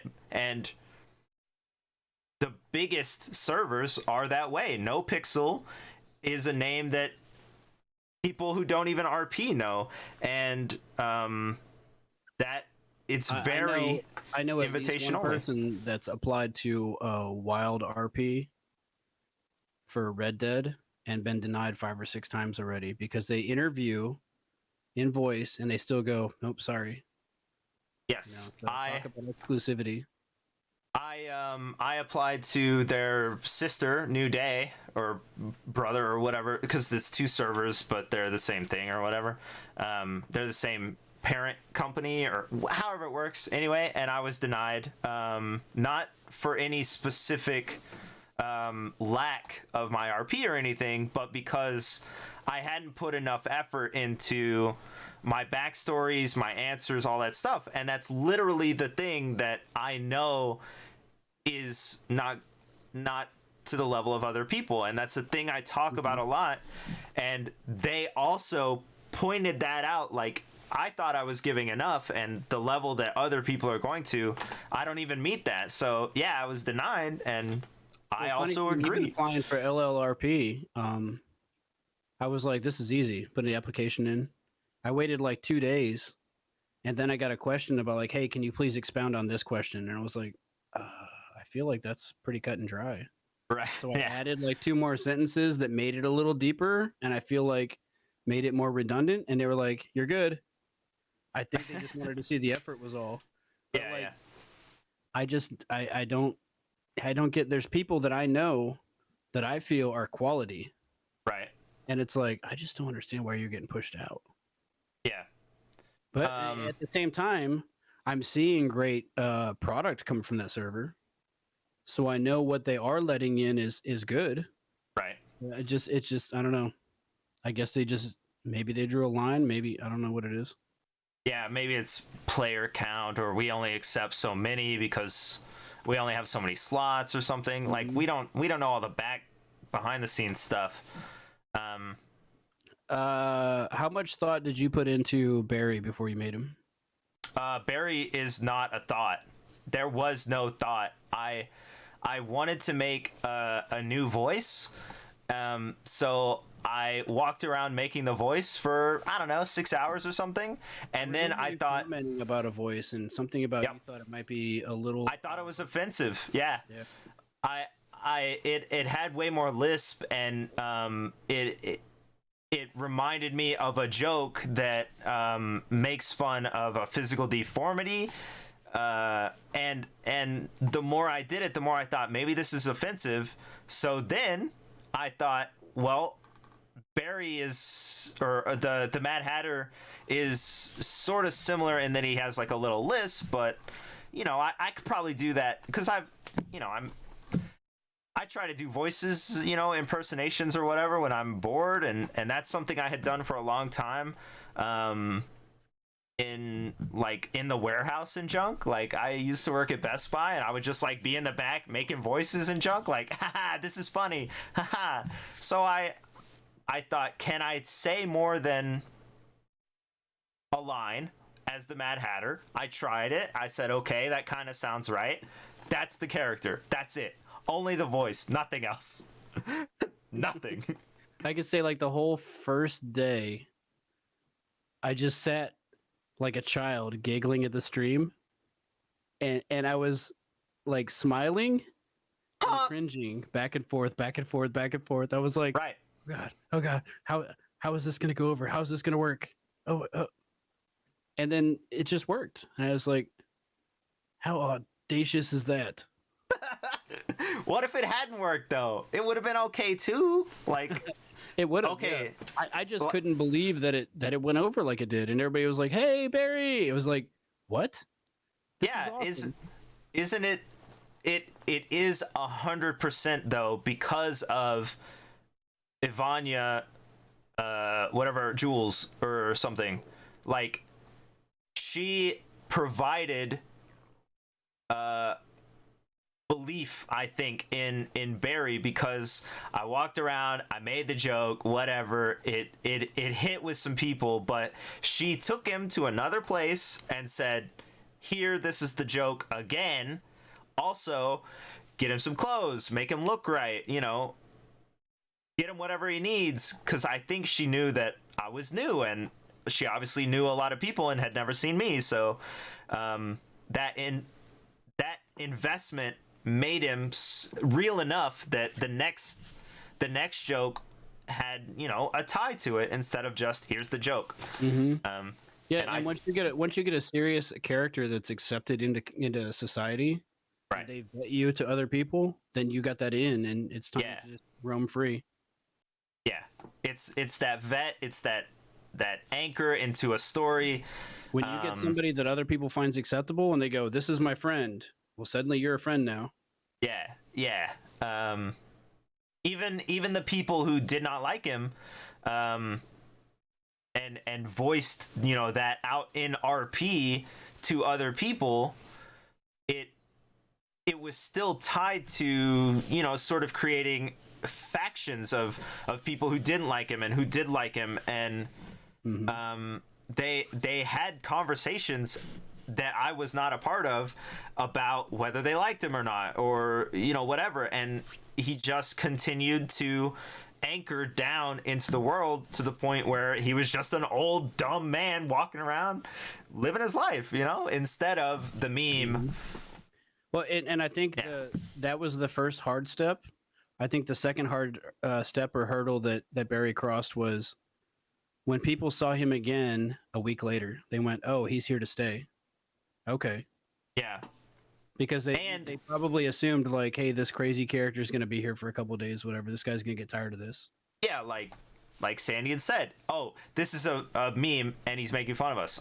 I still am. Like, the very dramatic and the very strong and all of that stuff, I think is amazing, but I also think it's a stereotype in the same way that I only play sort of off the wall kind of characters. And I know that's not true. Like Boxer didn't really fit and the Captain doesn't really fit, but like the joke about me is the same. You can do a voice and just pick a bunch of stuff and throw it around, and you're basically doing my character, and that's the joke too, and I'm fine with that. Like, I get it. I'm still to this day disappointed I don't want to see you bring Boxster back because I don't want you to do that to yourself again. Right? But I'm still to this day Yes. disappointed that I met Boxster once, and it was at the puppy adoption, and there was so much going on that I was busy doing transactions and stuff. So I talked to him for like 2 minutes. Yes. Boxster is my Eeyore character, and he existed for like 6 months or something across two seasons because there was like a, you know, those things where it must be shut down and brought back. It was that kind of thing. And like I found a reason to continue to play him because he never started like that. And that character became, so that I could find a way to continue to play him, he became very sad, and I lived it. Like, the only way I felt like I could provide the level that was expected was to think about it all the time. And I listened to sad songs and I repeated them and I thought about sad things. Like I said, I never want to see you do that to yourself again, but it was a great character. Yeah, that was the most I've put into anything so far. The first time I ever saw you, I don't remember if I did a search or if somebody passed me over to you, but I remember one day, you were outside of their compound at Blackwake. It was before everything happened. Yeah. And I was like, "Who's this guy?" And you were drawing you had the easel up and you were drawing the map, or you were drawing the outline of the building. Yeah. And I watched for like 30 minutes while you sat in a chair and waited. And I either had to go to work or I was going to bed or I was going to do something, but I caught you for a little bit. And then I never saw a stream. Maybe I didn't look for a stream or whatever for a while. And then later, I caught up and found out, you know, I was like, why does he sound different now? I didn't find out what happened there until like maybe a year and a half later. Yeah. And also, Sandy, like I said, you know, I value you, and I do value the strong and all that stuff. I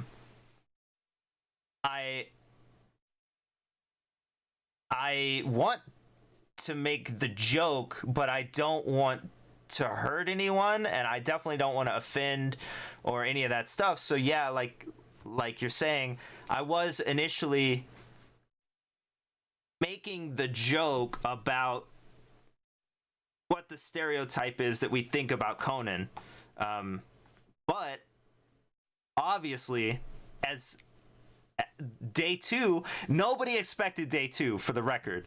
Day 2 was kind of, you know, maybe still the joke, and then day 3 I was like, these are our peers, they're legit, like the joke is now for you, it's not about you anymore. Now I've really got to start stepping up, and I've got to play this game with them now. Yeah, so yes, I may have had the intent to just make a joke about, you know, a type of RP that I see, but all the ones after that, you know, I was trying to make the joke for you. I wanted to make all of you people laugh. Oh man, it was so good every single time it clicked. Like, yes, this person who is the hero of their story just met the Mad Hatter. Oh, beautiful. Like, they Every time you snagged somebody outside of a carriage and made them sit down against their will, and then you sat in a basket on top of the thing and they paid attention to you. Yeah. Every one of those was a huge victory. Yeah, I'm so glad that, like, I'm so glad that I not continued to try, because I believe in continuing to try, but that past experiences in my life and all that stuff have led me to be able to change my mind really fast.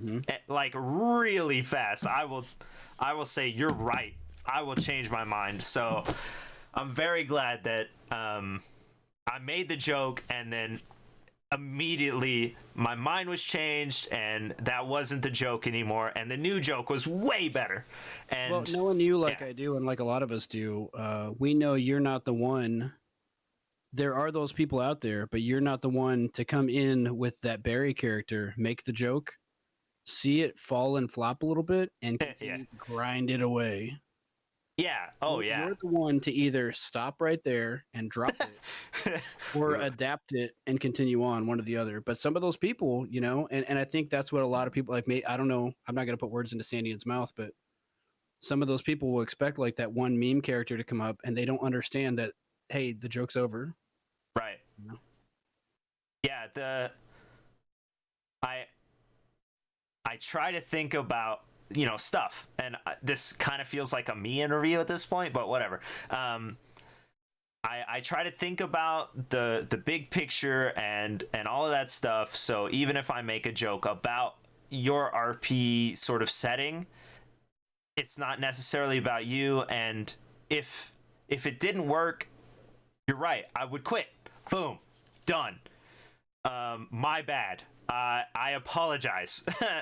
And if it does work a little bit, it has to work enough that it fits. And I said over and over, this doesn't fit. This doesn't fit. It needs to change. I said that over and over and over, and I looked for it over and over and over. And that's something I would recommend to a lot of people. If you make a joke, and it works, that's great.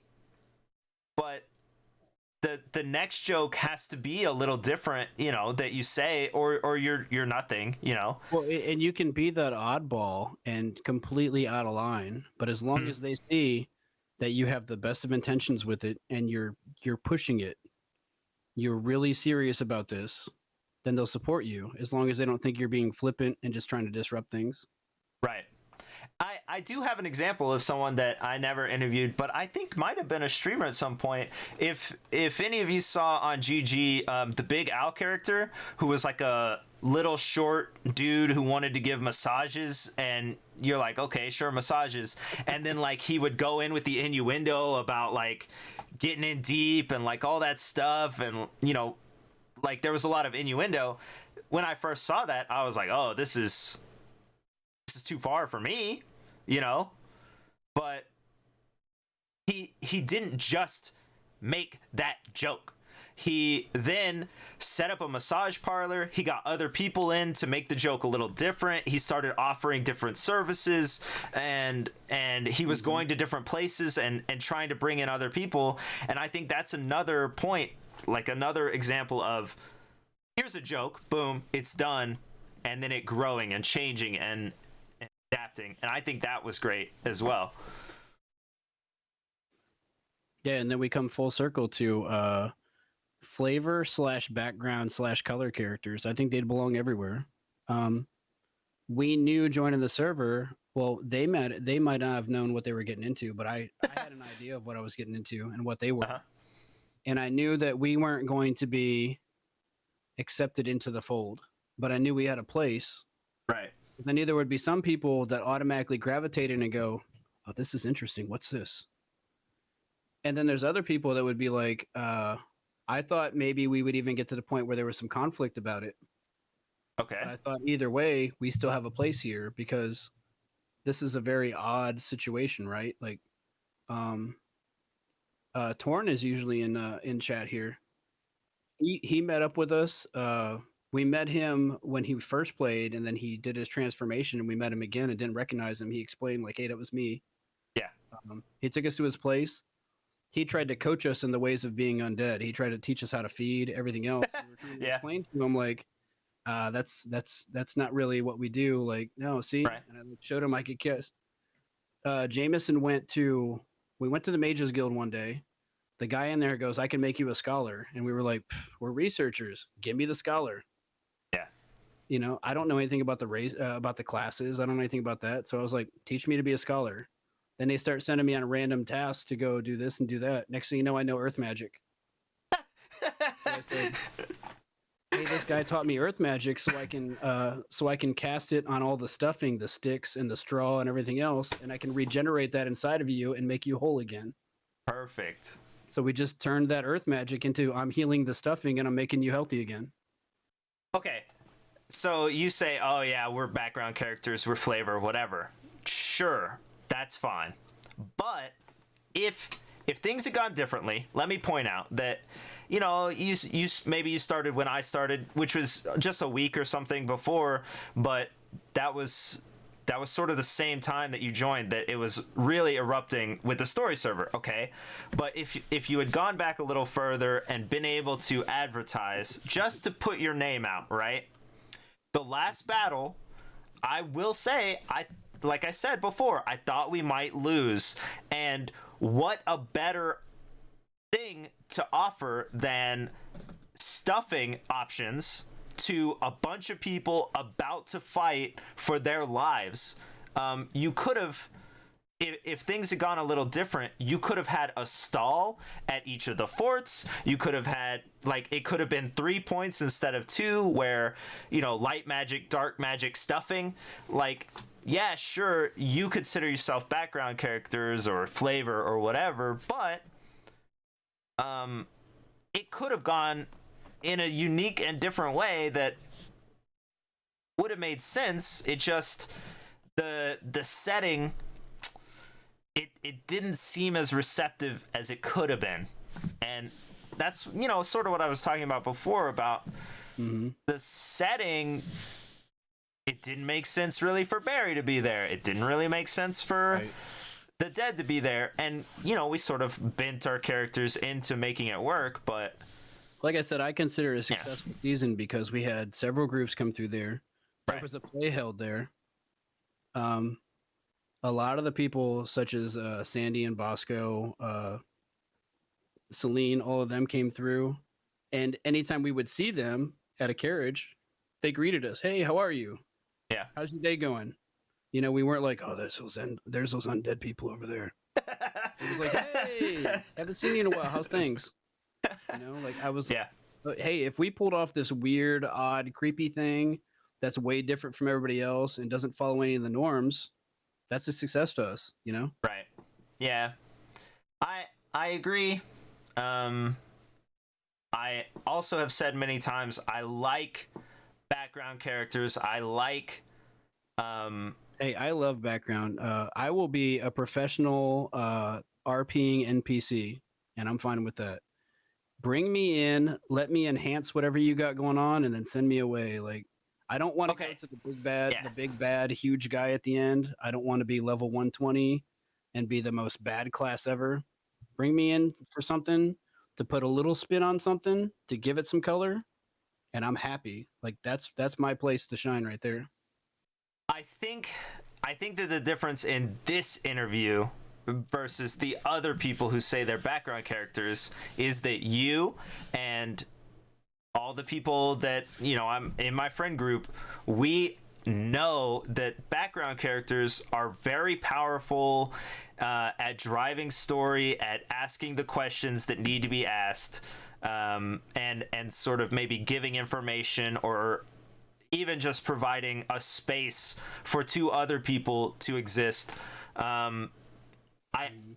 I think that you recognize that it's really important, and that a lot of the people I talk to think, oh, I'm just a background character. Like, it didn't matter if I went out and sailed or not. It didn't matter if I was at the last fight or not, because I'm just a background character. Whereas we think that's important and amazing and valid and necessary, and that without those people who may not think they're very important, like, none of the other junk happens really.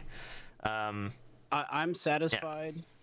I missed the play that was held at our house, but I'm fine with that. Yeah. I'm satisfied because I set the stage for the play and I helped other people do their RP by setting that environment down there and giving them the place to do it. Right. Right. I think at the right. No, definitely not. It was probably Barry. Maybe. I think, for example, at the Nice Castle, where I was Samson and I was running events every week, I think that there were a lot of people who felt like like I led that side, you know, and I led all the stuff that was involved with that. And they just sort of helped. They brought clothes or they provided whatever, you know, food or something. But, you know, it wasn't really their show, obviously. But if I had left the directions, like, hey, here's the event, someone else built it, someone else provided all the stuff for it. For example, the fashion show. If someone else had built it, someone else had provided all the stuff, someone else had provided the paint, and I had just said, yeah, it's a fashion show, and then I wasn't there, it still would have run, you know? People still would have showed up. They would have guessed at how to do it. There was a runway. It seemed obvious, you know, they would have figured it out, and I didn't even need to be there, but I was there, obviously, and then all the performers would have been. But the coolest thing out of all what they were. that is they still would have been there. They would have seen everything was ready, and they still would have like waited around, going, "Okay, where's he at?" Yeah, I know that's true. Because you were the main person, Right? I agree. As a background character, which we always deny. No, it's not about me. I'm just a side character. But Right. a lot of times it is about us, but we don't feel like it is. Yeah, I wasn't in it. Ewok and I you know? together ran the Abbey. We were the only Right. two people that lived there. I considered both of us side characters, like, because what like, okay, I'm here to RP with you. I get it. Right. You're stopping here specifically to RP with us. I took when the Harbingers split and Nova Satis formed, right? Uh-huh. They showed up. And I've got 2 pirate brigs parked at our one little dock. I slow walked them around and gave them a tour of the entire facility. Perfect. Samples of alcohol. And then the last place I stopped was the Crow Room. And they were like, oh, yeah. You know? But I made them work for it. I made them go through the whole thing. Well, let's I look was like, I dare you. I dare you to speed me up. Like, so sure, you're a side character, you're background character, flavor, whatever, it doesn't matter. If we look at how you felt, sure, maybe that is true, but if you look at it from like a book that someone wrote, in which you, I guess, could have explained the backstory that you had for your character, whatever it is, and then you just go through those events and wrote them down in the way that an author would, exactly as they occurred, and then the puppy adoption and the pirates and all that stuff, people would read that junk. Like, I think one of the things I have, and maybe this is a detriment of coming from the Conan community specifically, because the last couple of Conan servers I was on before Atlas, I was an admin, and so I was building like, we built a carriage system like they have here in LLRP, stuff like that, with portals and everything, building specific things to draw people's attention and keep them busy or whatever. Is that I was used to, there's a main story, right? And so people gravitate around that main story. Well, in Atlas, the main story is Navy, pirates. right? Wherever that Navy island is, that's the center of the universe in an Atlas community. And so it's probably the taint that I have from storylines that way. I get, of that Abbey, Ewok and I were the main characters. Yeah. But of the server, we were just a couple of schlubs living in B1 on the next island over, away from Xander. You know? We never saw the Navy. That was the coolest thing about it, is we were 2 very lawful monks, but we never saw the Navy, ever. But what we did see was a lot of pirates. So we were living on this remote island, and everybody that stopped in, it was like Pony Express or Telegram. Right. You only get the information that you're given from a distance. Right. So people would stop and they would give us info. Hey, what's going on in the world? Well, this happened and this happened. Well, that's what happened to us. That's the only info we have. So when other people would come by, we'd go, hey, did you know that this happened? And they go, no, I didn't know that. So then they took that information with them. And then somebody else came by, we'd give them to that. Next thing you know, there's information all out there. Well, the wrong info was given to us. So here we are spreading info that was bad, but we didn't know because we're isolated. And we were just this little outpost in the middle of nowhere. We didn't know what was going on. We weren't anywhere near the Navy. We never saw them. We never heard. The only thing we knew was the accounts we got from the pirates and a couple of randoms. When you started that thought, I realized maybe I'm broken. You said, Conan has on this server the specific storyline, and then you said, and in Atlas the main story is, and in my head I thought there is no main story, and you said Pirates versus Navy, and I thought, oh wait, yeah, is that supposed to be the story? It always gets pushed that way. Right. And when I joined those guys with that pirate crew, that was the only time I've ever gone pirate. I've always been like, no, I don't want to just be like, shooting things. So I was like, yeah, I'll do this pirate crew. That was the same time that everybody was like, we're going to have a pirate alliance and we're going to elect a king and we're going to go against the Navy. And it was like, right. I played in 4.0. I played for a total of 6 weeks. Because by the end of that 6 weeks, every single ship we met was a pirate ship that we would pull up next to them and go, hey, how's it going? How you guys been? You seen anything? Nope. There was no pirating to be done. There was nothing. Yeah.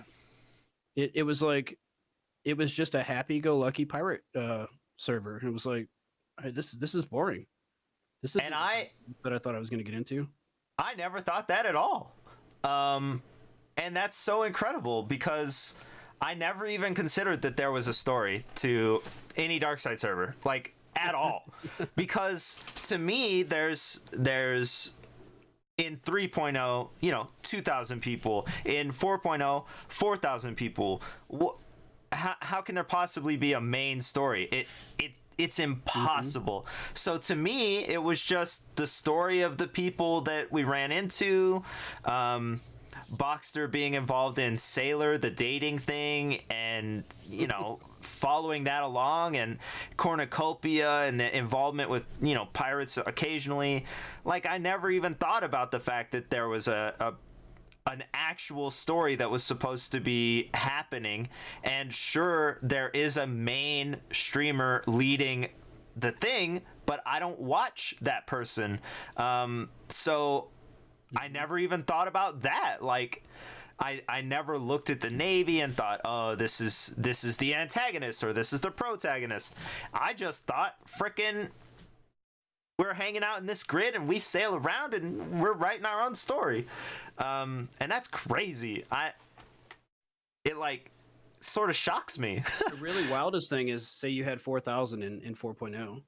Yeah. So, say you got a company of 8 people here, a company of 6 there, another company of 12 there. Every one of those companies has a story going on, or multiple stories within that company, and they're all twisting and twining around that nucleus that's the Navy versus the pirates. Right. It's really, it's really wild. It's really twisted. And yeah, in the story of the Soggy Boys, when we were the motorcycle club, the story was we can't get advertising to work for our restaurant, and let's start stealing things, and scamming people.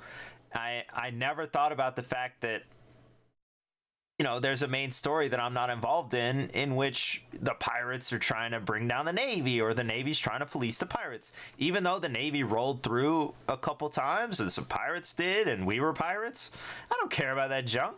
And that's why I've been asking, because I'm asking about the main story for the server and admin-led stuff, because I never considered there to be a story to Atlas. And then you say there is one, and I say, oh, I didn't see it. Dang. Wow. Are there stories for ARC servers? I'm not even sure. I don't know. I don't know. I have to assume there is. I remember watching a couple of ARC RP seasons with some of those same people that I RP'd with in 4.0. Well, the first time I watched Pony Punch, I watched King Guillaume, and I watched him lose his son, and I watched him, mourn that loss and get more and more, off the rails and insane, and the intrigue and drama that was behind their kingdom and stuff.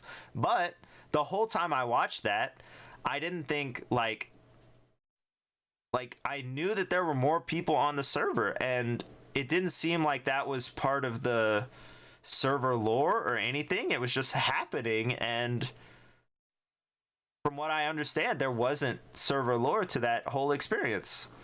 Well, yeah, like I said, Ewok was Toothpick Tim in 2.0, and they had a female join their company, and as soon as they did, the mayor of Havana was at their dock every day. Hey, how's it going? Yeah. And we're traders. As a trade, I was the leader of the company. As a trader, we had worked a deal with Havana where they were going to give us a trade house, like an embassy in the city. And then as soon as he started like courting this lady over at Tim's, he like we said, "Hey, we're on the island right here." We saw him at the dock at Tim's, and he's like, "Hey, I'll come over and see you guys. We'll finalize this deal." Never saw him again. Right. He was just like so focused on that one thing. But there was this whole dramatic thing going on. At one point, Alpha Romeo got involved because they were extorting from the mayor and all this. They ended up taking, I think they ended up taking that woman's adopted child hostage on their ship right off of Tim's dock. Yeah. And there was like all this stuff going on, but nobody else knows about that because there's so many isolated incidents. Like that Right. was a big story for our island. It was like all a buzz about that. Like, oh gosh. Right.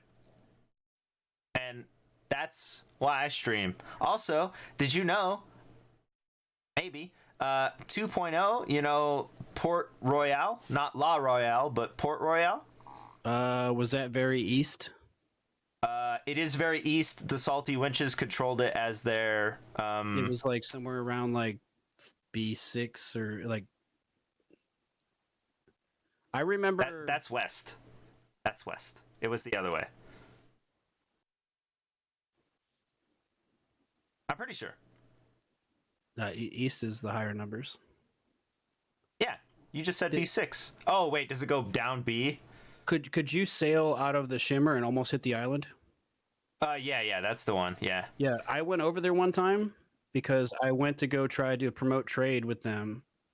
It was a bad time. It was one of those where I was like, I had a sleepless night, and it was like probably 3 a.m.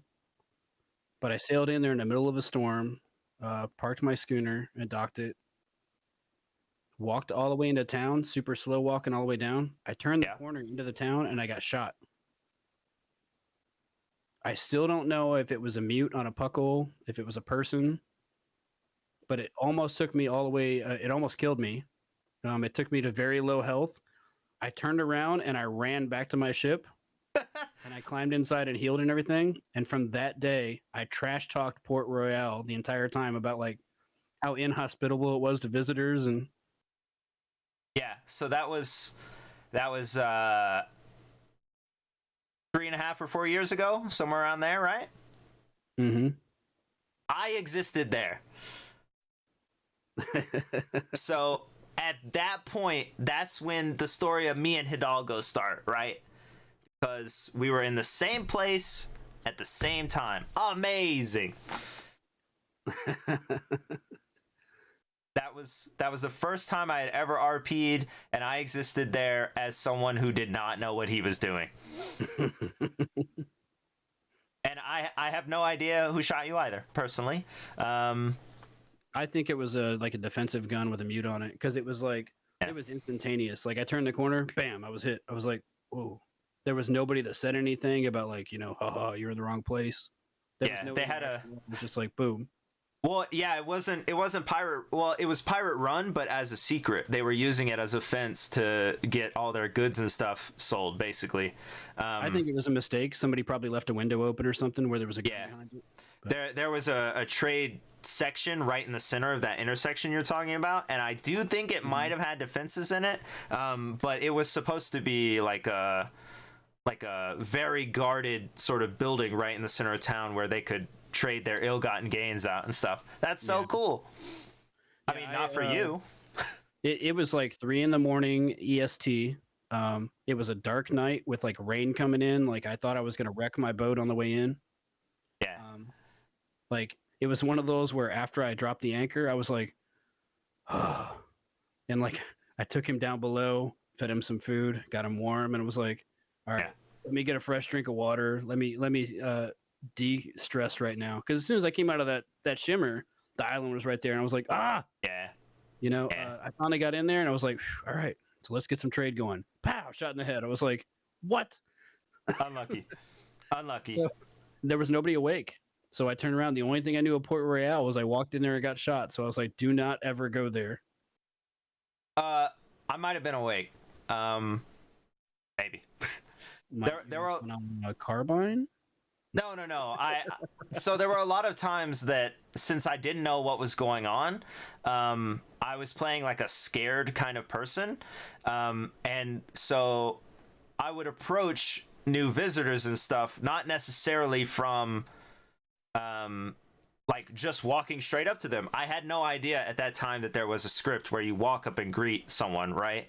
And tell them who you are. So I was sort of like sneaking around town all the time, trying to learn the game, but also sneaking, and my character was very scared of people and new things and stuff.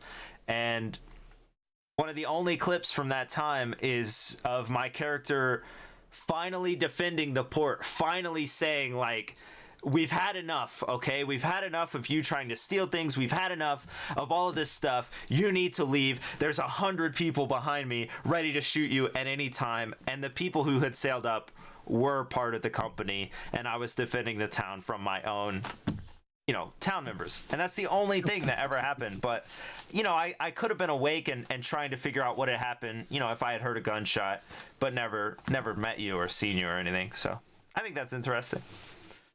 Yeah, we had all these little micro stories, like the mayor of Havana. I was, as a businessman, I was trying my damnedest to get our company represented in Havana, because we thought that was like, we considered that like the trade hub of the region. Was like, man, we're going to be famous if we get, this trade hub up. There was a governor we were in like B3, and there was a governor in the next island over on like a desert island. We were in good with them and some people. So we were like trying to make, like, we were trying to climb and make like business connections and stuff. And also at the same time, like trying to learn with this RP thing, like how to really be a good role player, and trying to give back what people were given. Like I felt like, and I still, honestly, I still feel like that to this day. I feel like I'm getting way more than I'm given, but I'm trying my damnedest to to justify it, to make, to give them justice. So right. And just to tie everything all back together, because for the record, this thing we're doing, actually, I don't super like, but also we love it, so we can't stop. Where we think back over the stories we were involved with, and we share the story, with each other. But the people who are outside, they have no idea. They like. There are people in chat who've never even touched Atlas and have never seen the stream that I was in and all this stuff. So they're like, "Oh, a story, great. It doesn't matter." So I don't like that. But also, it's so much fun. It's all these memories and stories that we have. So, I just want to say that I love meeting a character somewhere and them telling me some fantastic story that they had happened to them earlier in the day. Yeah, like learning vicariously that way. Right. That's great. That sort of anti-meta sharing is amazing. And I know that we will all do it in the future, because that is how we build stories, and that's how we build stories together, and we share them together and stuff. And I do want to say again that no matter what you just said about not giving as much as you think you're getting, I think you're a great role player, and so do those people. And yeah, I get that from Kelly all the time, and I tell them they're full of crap all the time, but I appreciate them. Right. Yeah. So, do you have anything? I always tell them, thank you for letting me ride on your coattails. Sure. I think a lot of people feel that way. I think I feel that way a lot of the time, especially in interactions that I'm not familiar with or super comfortable with. So, you have anything you want to tell the boys or other people about RP, or new players who want to start, or any of that stuff? I think I was really hesitant, and I keep wanting to say timid, but timid is not the real way. Like, I was just concerned and really worried about, like, I'm not going to be good. I was never, I grew up as a really introverted kid. I was never wanted to be like the number one kid in the class that everybody looked at. I always wanted to melt away, right? Be the gray man. So it was really hard for me to be in a situation where I start talking and everybody goes, huh? And they all want to listen to me like, oh, I'm on the spot now. Yeah. It's just one of those things that if you continue to let that get to you, you're never going to break through it. Like, the only way to do it is just trial by fire. You got to go through the crucible. Like, you've got to put yourself in a hot seat. You've got to sweat a little. You got to get a little nervous sometimes. And then eventually it just becomes a little bit more comfortable. Like, Yeah. Croc coming by the Abbey was so great 3.0. Like, Croc's demeanor and Bernard's demeanor linked up so well together that we had some really good talks, just either standing on the church steps or sitting out on the dock or whatever. Yeah.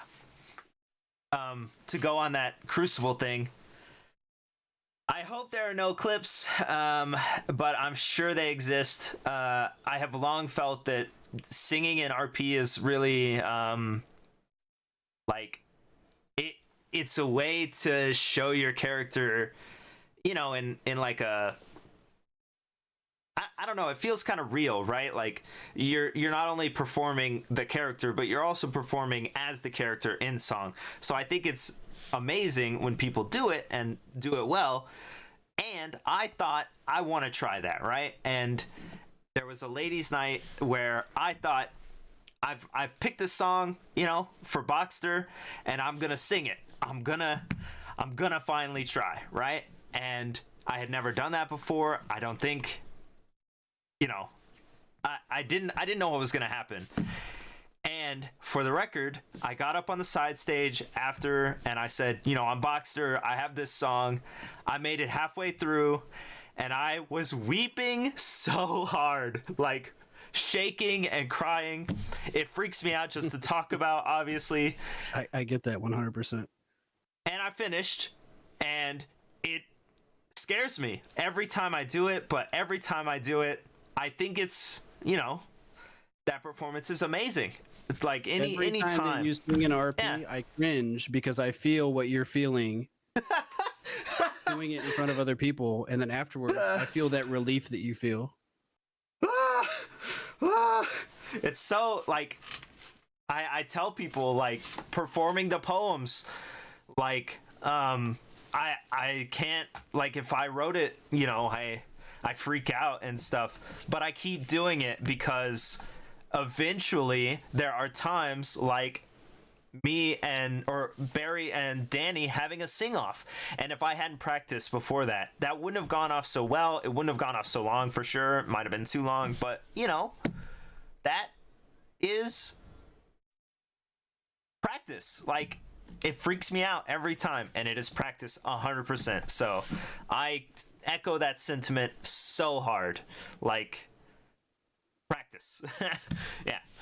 Yeah, just to like I said, I would tell somebody who's newer at it, you're not going to get any better unless you go through it.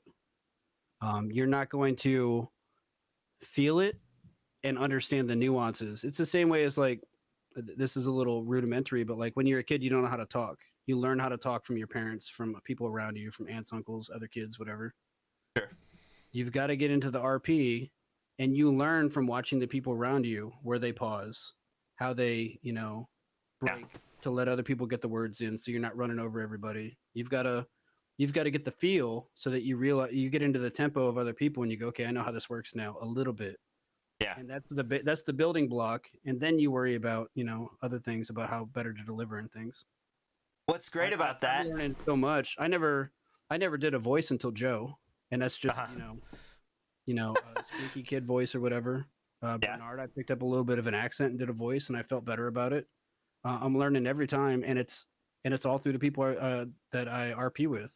I feel really strongly about the guys in the or the people in the boys channel, because those are people that over the last 2-3 years I've consistently had contact with, consistently had either RP with, or talked over RP with, or whatever. And Right. it's not just them, it's every single person out there in the world. These people on the solar server, I'm learning so much every day from them. These Yep. guys are top notch. Yep. I know. I don't have to know what happens. I just know how great they are. Oh, and they know. They also, many of them do know. That is true. But that's fine. I think so I was trying to wrap up, but I got more thoughts. So if you got time, I got time. Like maybe 15 minutes? You're good. All right, cool. So the concept of learning when you pause, that's what you said, right? How other people pause and the breaks they take. I think that's great, and that's wonderful, because then you can come back in immediately. But we don't talk like that in real life. I may start talking over you, or you may talk over me, or you may interrupt or break in, and that's something that Boxster never did, but that I feel made Pierre really real, because Pierre would just like I knew that you were trying to end your sentence, and I would start immediately, way before you were ready, because I knew what was coming. And Pierre is so manipulative and underhanded and stuff, that I felt like that added more to his character, because it does that thing where it like undercuts you a little bit, And it would probably take quite a few people by surprise by that, because they're used to following the script, where they say their piece and then they stop and then you talk. 100%. Once you figure out the pacing of all the stuff, it's like the next level opens up, and you start messing with it and touching it and doing different things, and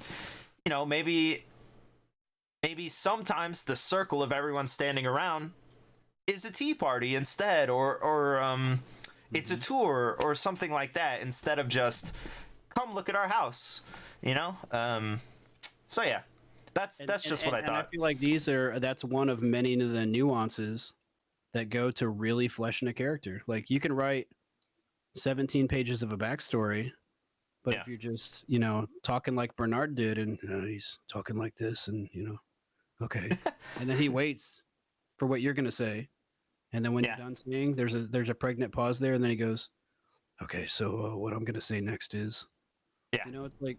But if you got a Pierre in there that mixes things up, it gets everybody on their toes, and like, oh wow, this guy's he's really animated, and he's really got the energy going, and he's fast talking,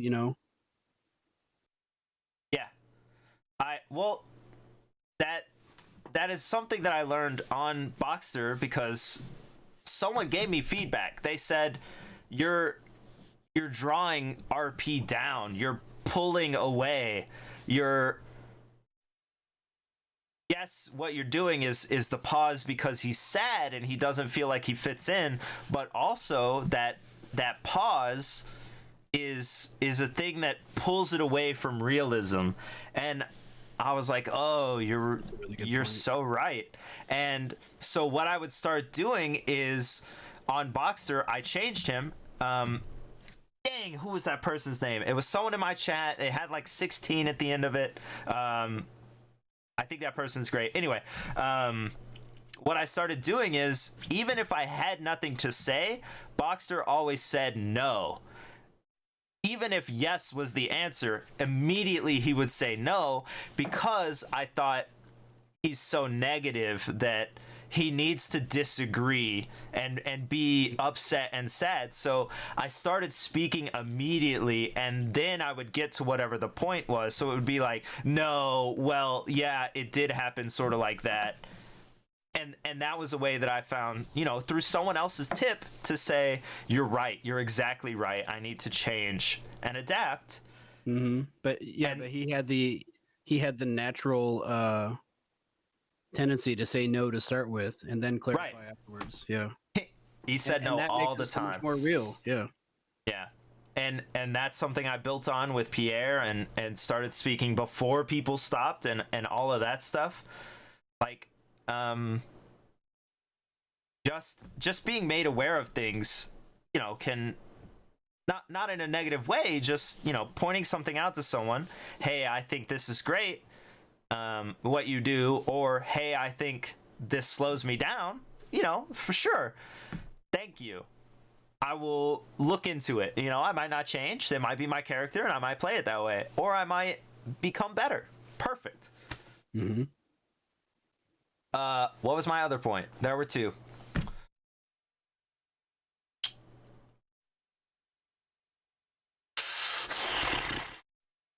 Slam poetry, real life conversations.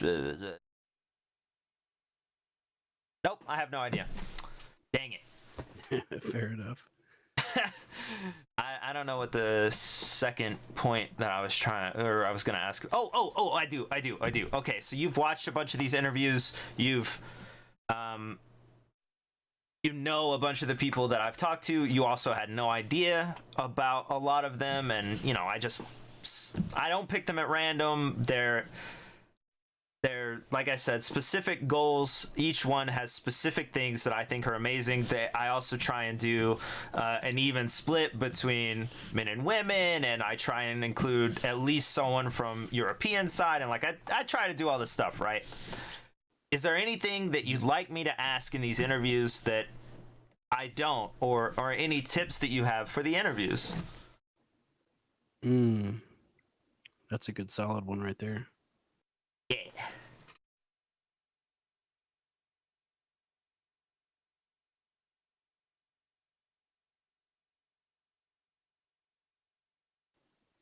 I think there's been a lot of really good things covered. I've seen a very good representation. Some people are all about like a solid backstory to hold to. Some of them are about sort of ad-libbing a little bit and improv here and there.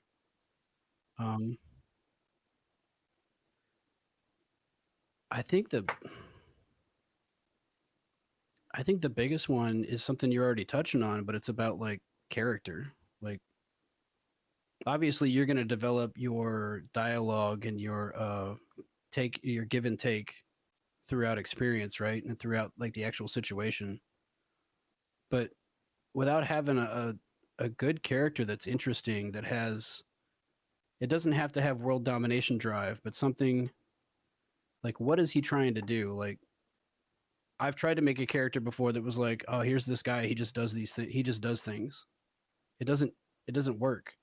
He's a great floater, but he doesn't have anything to tie to. He doesn't have anything to keep him going. I feel like character development is a really important process, and it doesn't have to be fully developed.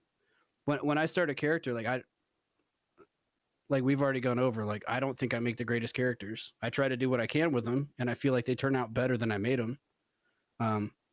But just like a lot of people, I go into like a name generator. I decide like, what am I going to make?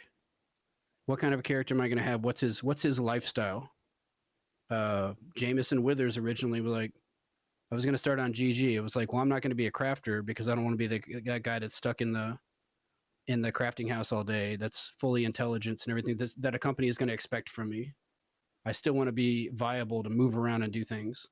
So I want to be somebody who's not stuck in there. So I can't be a gunsmith. I can't be, an armor smith or this or that. What can I do outside? Well, I could be a cartographer mapping the world. I could be a surveyor. I could be this. I could be that. I decided I was like, I'm going to be a horse guy. How many people are going to want to buy horses? Probably not many. But that gives me something to do when nobody's around. Right. I'm making more horses. I don't care what level the horse is. I'm just making a quantity of horses so that I have a stock to give to people. Hey, this one's gray and it looks like this, and its father was this, and I'm going to give them a whole story about the horse, just like we did at the Abbey. But that's going to be enough to get me going to move. And I looked up things about horses. I learned some things about horses that I could spew, or I could spew and throw out there just as like credibility points. That's clean. Things like that. I just want to have those little things like that to fall back on, because I don't want to be like, here's this guy.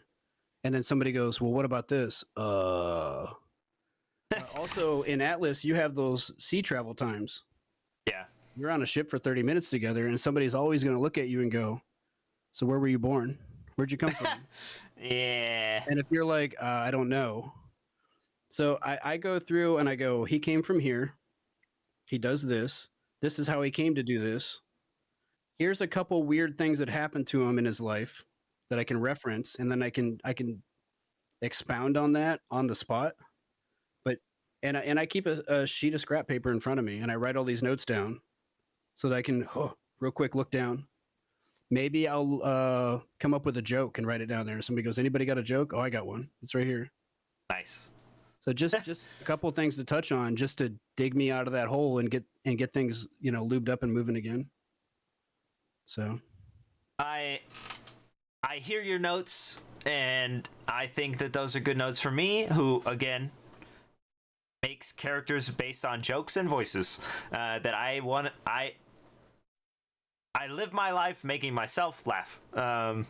So you know, it's not in me to normally do, you know, the background stuff. Yeah, I don't fill the page with, and I'm not going to run down the script.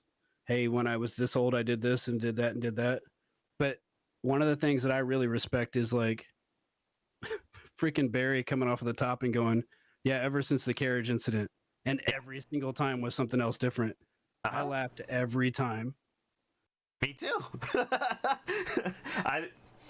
I think when I do these interviews, this is the least I ever laugh. I don't know why. Maybe it's because I'm on camera. I don't know, but like, it makes me laugh all the time, and I'm happy, and that's sort of why I have to, or I feel compelled to play these silly characters, because that's sort of my own motivation, you know, to make myself laugh. But just to let everyone know, I'm going to try new things. As I keep saying, trust me, I planned it. Okay, I'm ready for the next thing, and that character notes that you just said, like the specific ones you mentioned, are very good, and that's a very like detailed thing that you can do to come up with like the names of the tools you would use, the actual names, even if they don't exist or something like that. That's really good. That's a very good tip. And also, yeah, I by far would never go into like ferrying or like into like the farrier skill and be like, this is the temperature or whatever. But I would throw some things in there and go, this is, what are the different type of when I'm describing a horse and doing a walk around to somebody, if I point at this, what is it? What do they call that in equestrian terms? Like, this is the wither. This is this. This is that. right. Just a little thing. So it just gives it more flavor. You know, it gives them more knowledge. You just, I guess, really briefly, because I already said that I don't like it, but I also know that everyone likes it. Do you think I should ask about like how the story went for your character on the server through this past thing, and like, you know, try and get like actual story stuff, even though, you know, it's meta sort of, but the season's over, you know, that sort of thing? Yeah, it's at the sunset of the season. I think it gives people a chance. The whole purpose for the stream, right, is like to give people a chance to sort of highlight what their character did or whatever. Yeah.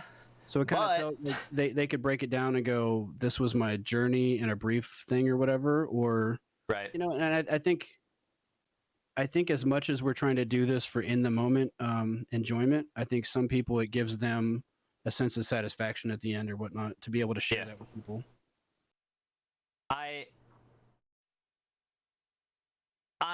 Well, first off, the way I do it is I set these up, you know, for 2-hour intervals, expecting to do an hour. This one's super long, but I try and, you know, do them about an hour, because I know it's going to run long to an hour and a half, and then I got to pee and, you know, all the junk, right? So I feel like the grand ideas behind RP are more important than who your character was, and the story that they told. But of course, it is important to that player, and it is important to the server. It's just not. It's never been my necessarily goal, but I think about it sometimes. So I wanted to ask, maybe next time, because I already wrote the questions, but maybe next time I'll ask more about story and stuff. I do ask, hey, you did this specific thing, and I think it's great. Can you expound on that? So maybe in the future. Some people out there had a lot of involvement with a lot of things. Like for the three of us undead out there, we got around some, but all in all, like, I mean, we knew once we got on and we realized it had been 3 months in, we're like, okay, this is going to be kind of a quick shot. Let's just make quality out of the time we got. So, right.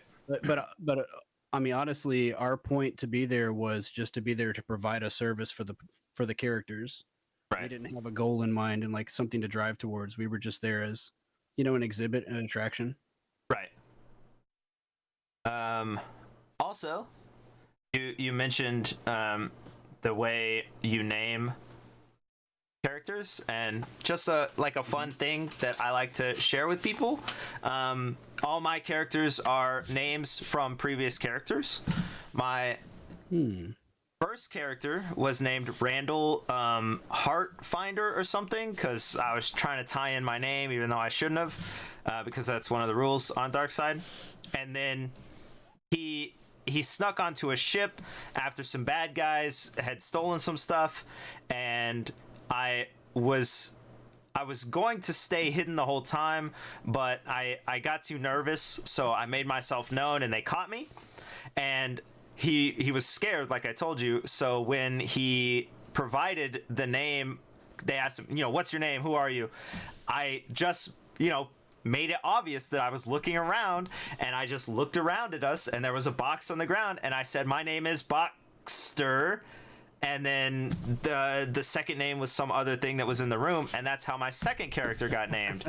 And then Boxster did a whole little thing with where he pretended to be French, and he was Pierre, and that's how the third one got named. And then Pierre rattled off names non-stop, like he lied non-stop. So I have a ton of names that I've used from that.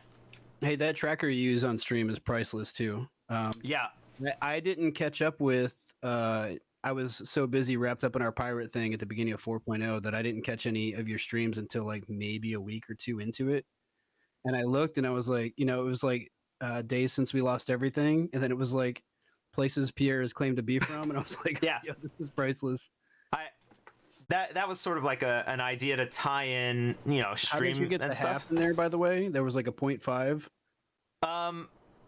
I think it was like some place that I had already said before or something, because I tried to make them all unique, but I said it, and then I had to qualify it as like a specific province or something because I had already said it or something like that. I'm not really sure, but that was a lot of fun.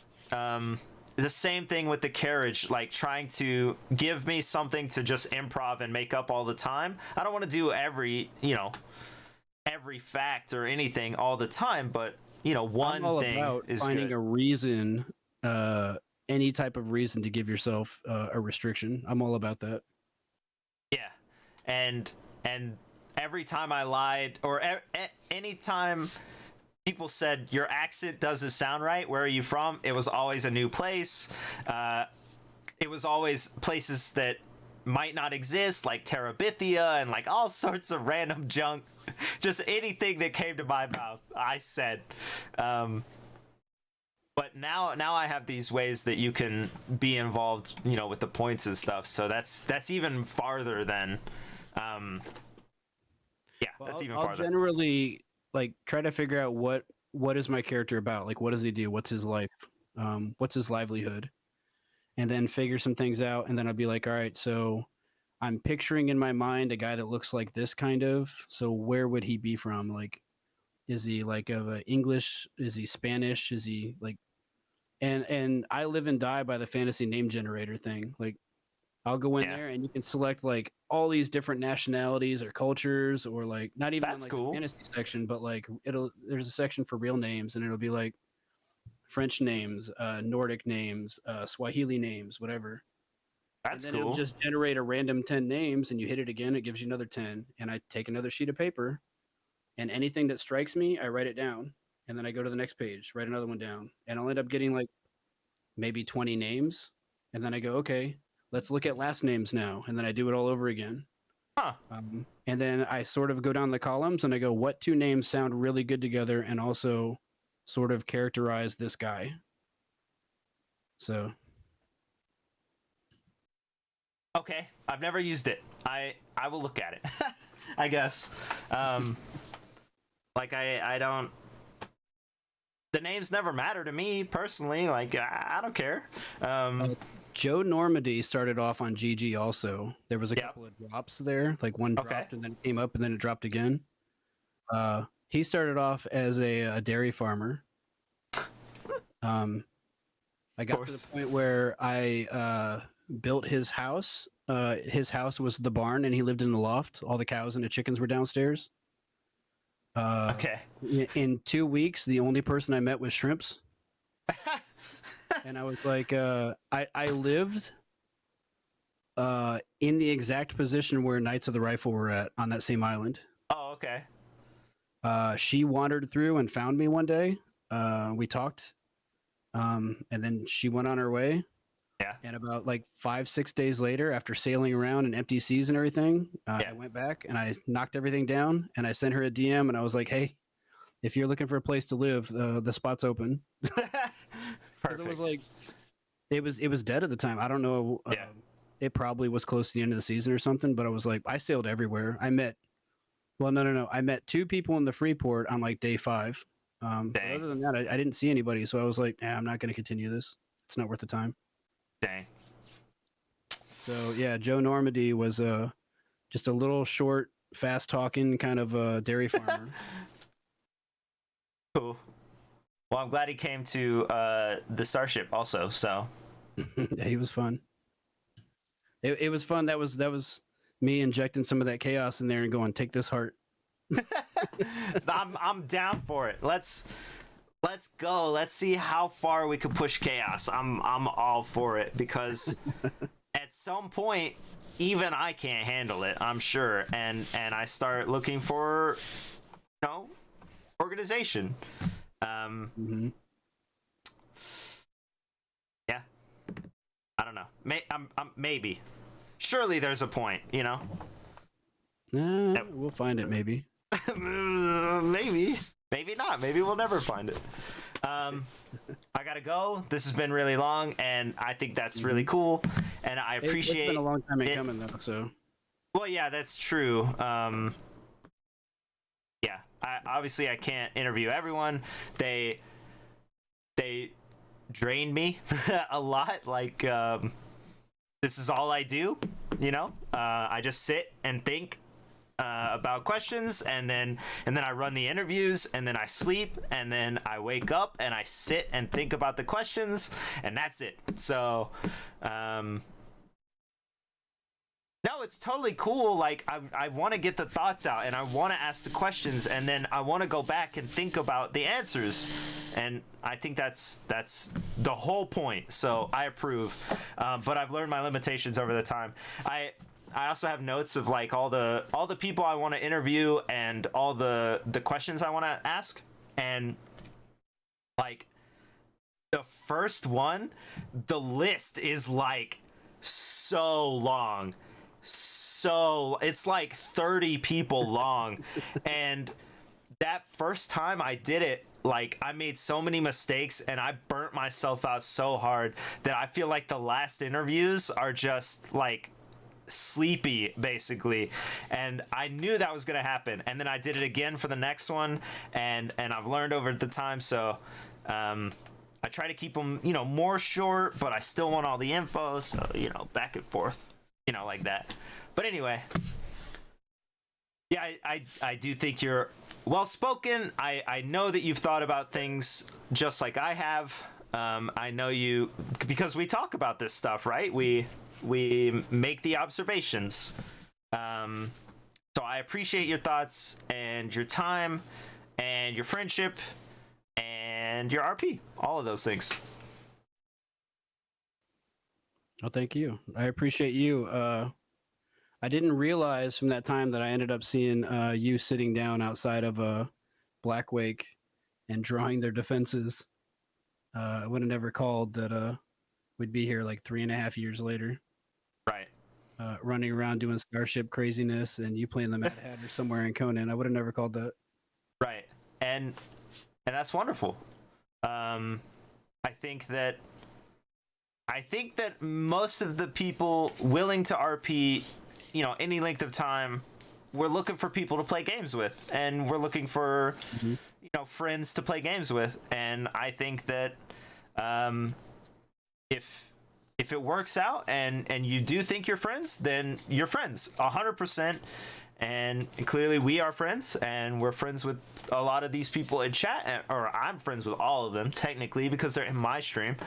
But I think that we will continue to play games with each other and with them and spend time and be friends. That's my thought. Yeah. And use each other to grow off of. Right. Yeah. Continue to share our victories and our failures and learn from everything. Yep. Yes.